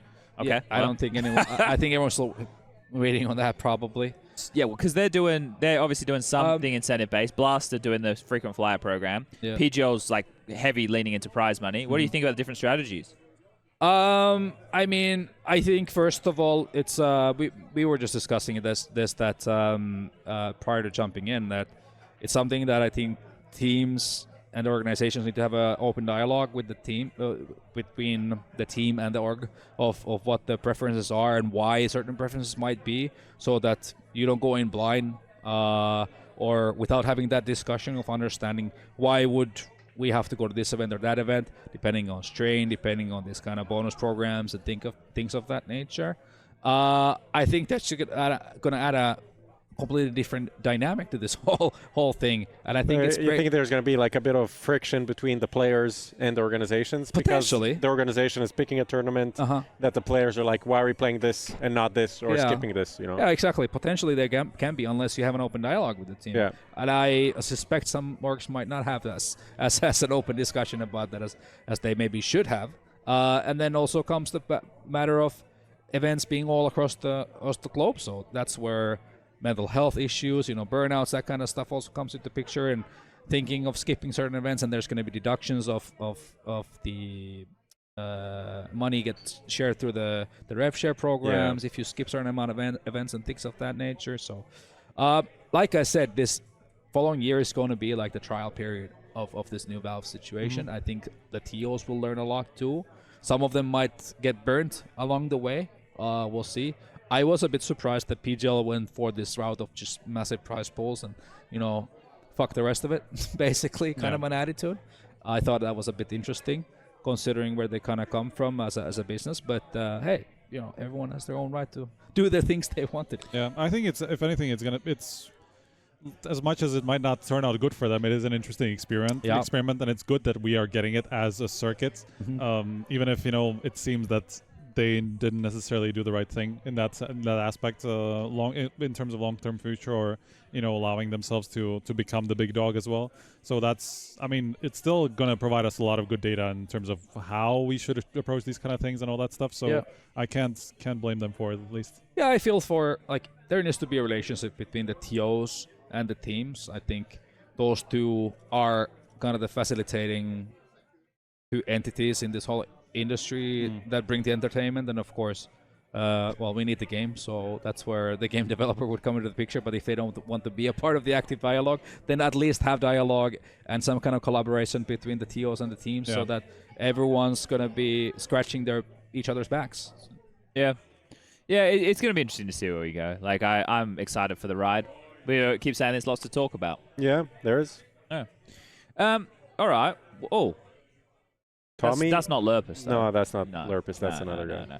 Tommy. There's a rumor going around that it was. I read on the HLTV forums that it was you and Tommy who begged Richard Duncan and Maui to come to the Elisa Masters. Is there any truth to that? Begged. That was what it said on the forums. All I'm gonna say is that Finnish kebab was a reason for Thorin to come over. Well, when he tweeted about Finland, about how much he enjoys it, kebab was one of the 3 reasons. I was like, Duncan. Yeah, it must be a great kebab, mate. Yeah, well, I don't know how many people know this, but Duncan stayed at my place in 2004 maybe for a few months back in the day. So we've known each other for a very, very long time. Yeah. That's how he got introduced to the Finnish culture, the Finnish kebab, and that sort of stuff. And he's been to Finland a few times afterwards. But yeah, he came a couple of days early. Nice. Come down to where I live for a certain kebab shop to get some. Really? Yeah. I thought you were going to say the hot tub. No, the sauna. No. Yeah, that's the. I Doesn't think sound like a Thorin thing to me. To be honest. Well, he loves it. No, I've been to a sauna with Thorin back in the day. Yeah, fair enough. Yeah. I think he would have enjoyed that, but yeah, we skipped that one. We went for the kebab and a couple of drinks and just a solid evening of chatting. Okay. So you're dispelling the rumor from the forums. It wasn't you and Tommy begging them to go. No. I think it was. I think Duncan and Richard probably saw an opportunity there to. Roll back the years. Yeah. For Richard, it's also good practice for next year, right? But he went into doing Dota Straight away after. He went doing that Dota event and stuff. And it seems. That's next also year, PGL this year also. The major. You can tell people were missing them because of the fanfare was wild. Yeah, you saw the 40-minute compilation of all the stuff they were talking about, all the banter and stuff. Was great. But the good thing is they got to do it old school, in the sense that I'm nothing detracting from them, but I think the problem with the modern broadcast today, I talk about this stuff all the time, is it's so many asset interview, and maybe that's because the desks stopped being entertaining, so the TO put more things in there. You know, maybe it's the lack of personalities, but either way, it delivered. I remember a time when I was still doing it, we had a massive lack of stuff. We were free balling it pretty much through 45 minutes break between maps. But that's where we were basically doing podcasts before there was the podcast revolution, right? Like that's essentially what it was. Maybe that allowed the podcast like explosion. What, lifestyle? No, but like there's no place for it on the broadcast I see what you're anymore. saying. So that's why now it's online. okay. Maybe I don't know. So what we should thank TOs for throwing too many assets in for allowing everything. Yeah. Okay. All right. Fair enough. I mean, sometimes it was too hard to even ask for like a replay package for like the post match. No, we didn't get that round. Oh, all right. Cool. Yeah. Well, we tried. All right. Unfortunate. Anyone got any jokes? All right. Let's see what happens here, shall we? Let's just have a chat. Let's just have a chat. See what happens. Good times though. Yeah. No, it was. All right, gentlemen. Well, what do we want to do, Prof? You're the boss. I think we did everything we set out to do here. Okay. Maybe even more. More than we set out to do. Yeah. Great. We did a long day. We didn't get Forrest on. We didn't get Forrest on. This is a fact. Are you sad about this? I don't think I am, to be honest, in a way. Okay. But it would have been nice. It would have been really nice. It would have been really nice, but, you know, it is what it is. He's a very... The thing is, like, he's not really... he doesn't want to be on camera. Like, he's not really that kind of a guy. Streams. Yeah, but he's, like, on his own terms and everything. All right. So it's like when you put a camera in front of him, it's like, yeah, it's not really his thing. But so I understand that. So I'm not... Well, we did 4.5 hours earlier today of co-stream. Yeah. And now we've done about 2.5 hours of these. Yeah. We're going to co-stream again tomorrow. How do you get from Finland to here? Do you drive? With a boat. No. Well, you can get by a boat. Look at my ignorant Actually, question. you can. I mean, you can drive if you go all the way up in the north. Yeah. Okay. Would be quite the drive. Okay. I mean, it's be like 1,000 kilometers up north where I lived, and then down on, I don't know, God knows how many hundreds of kilometers, maybe another 1,000, I guess. But yeah, we flew. It's like an hour flight. I was going to say, it must be damn quick. Yeah. It's chill. It was actually snowing back home. Really? Yeah, this morning. Damn. Summer tires and everything. We're like, it's going to be dry on the roads anyway. Or just a bit wet. But when you get home, you're changing, right? Don't you just have, like, in Finland, have, like, summer, like, winter tires all like the time? 10 months of the year or something? Come on, bro. It's not the it's like only like part of Finland is part of the Arctic Circle. Yeah. No, it's about 6 months of the year. So half and half. I somehow don't believe this. If I'm completely honest, I don't believe it. It's the same as in Czech Republic, so I feel also there's right. a disconnect there. I've never been to Finland. I've only been through the airport. Because, You should. I should. Of course I should. Especially summertime. Yeah. Man, I was we can make a thing out of it. Yeah, okay. Nordics in the summer are the best. Yeah, it's amazing. It's the best. Yeah. It's the best. Yeah. This time of the year kind of sucks. Yeah. Honestly, it's 8:30. Yeah. Do you feel like it's 11:30? It does feel late, but that's because we did a 7 a.m. wake up into a 7:30 breakfast into an 8 a.m. setup. Dinner is served, I think, right now. Oh, it is? Yeah. All right. Natu, is there anything that you want to tell the lovely viewers at home about yourself or ENCE or anything that you should look forward to? Counter-Strike. A lot of Counter-Strike is what they're going to be looking forward to. Okay. Easy. Hopefully with some ENCE in it. Yeah, exactly. That's what we're all hoping for. At least, well, I mean, I hope you guys hope for that as well. We like to bring you the cool storylines, so let's hope we can bring more in the future. So if you want more Glaive and SDY and a couple of new kids, you know where to go. All right. Well, I guess Lucas, if you're there, I'm going to shut it down. So do you want me to do it? Do you want me to try and actually close it down properly this time? Here we go. All right, ladies and gentlemen, boys and girls, Counter-Strike fans across the globe, welcome to the end of HLTV Confirmed for another evening. I didn't do my regular start. Brought to you by our lovely sponsor, Skinplace. We're here in Sweden. We're at the Red Bull GIBAWay. That's with a B. We'll be here tomorrow doing some more co-streaming. Thanks to all the guests. Natu, obviously, the most recent, but we had Friberg, we had Olof, and we had Threat to join us at the start of the show. Lucas doing all the fun stuff, and Striker and Prof as well. And thanks for tuning in, and we'll see you guys tomorrow if you want to be here at 9:30 for map number 1 of, what's the first one? Astralis, is it? I think it's Astralis. So Astralis Spirit. Yeah. No, wait. Yeah, no, because Vitality G2. Yeah, Vitality all right, G2. well, we'll see everybody tomorrow. Good night.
changing, but one thing remains the same.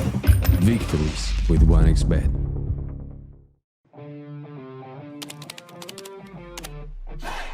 Sell in-game items at the best prices in just a couple of clicks. We are the biggest instant sell service for in-game items like Counter-Strike 2, Dota 2, and Rust. Easy selling process and instant withdrawal of funds to the most popular payment methods. More than 140,000 deals and 50,000 active sellers every month. Use promo code HLTV5 and get a 5% bonus on the sale of your skins. Skin Place. Sell items now. Since the dawn of CSGO, we have been there. Observers of all that competition can reveal. Elation, fear, triumph and heartache reach out from every frame. From the small studios and conference rooms to the epic arenas, the feeling is still the same. We live and breathe this game. This was CSGO Through the Lens. Buy now at hltv.org/shop.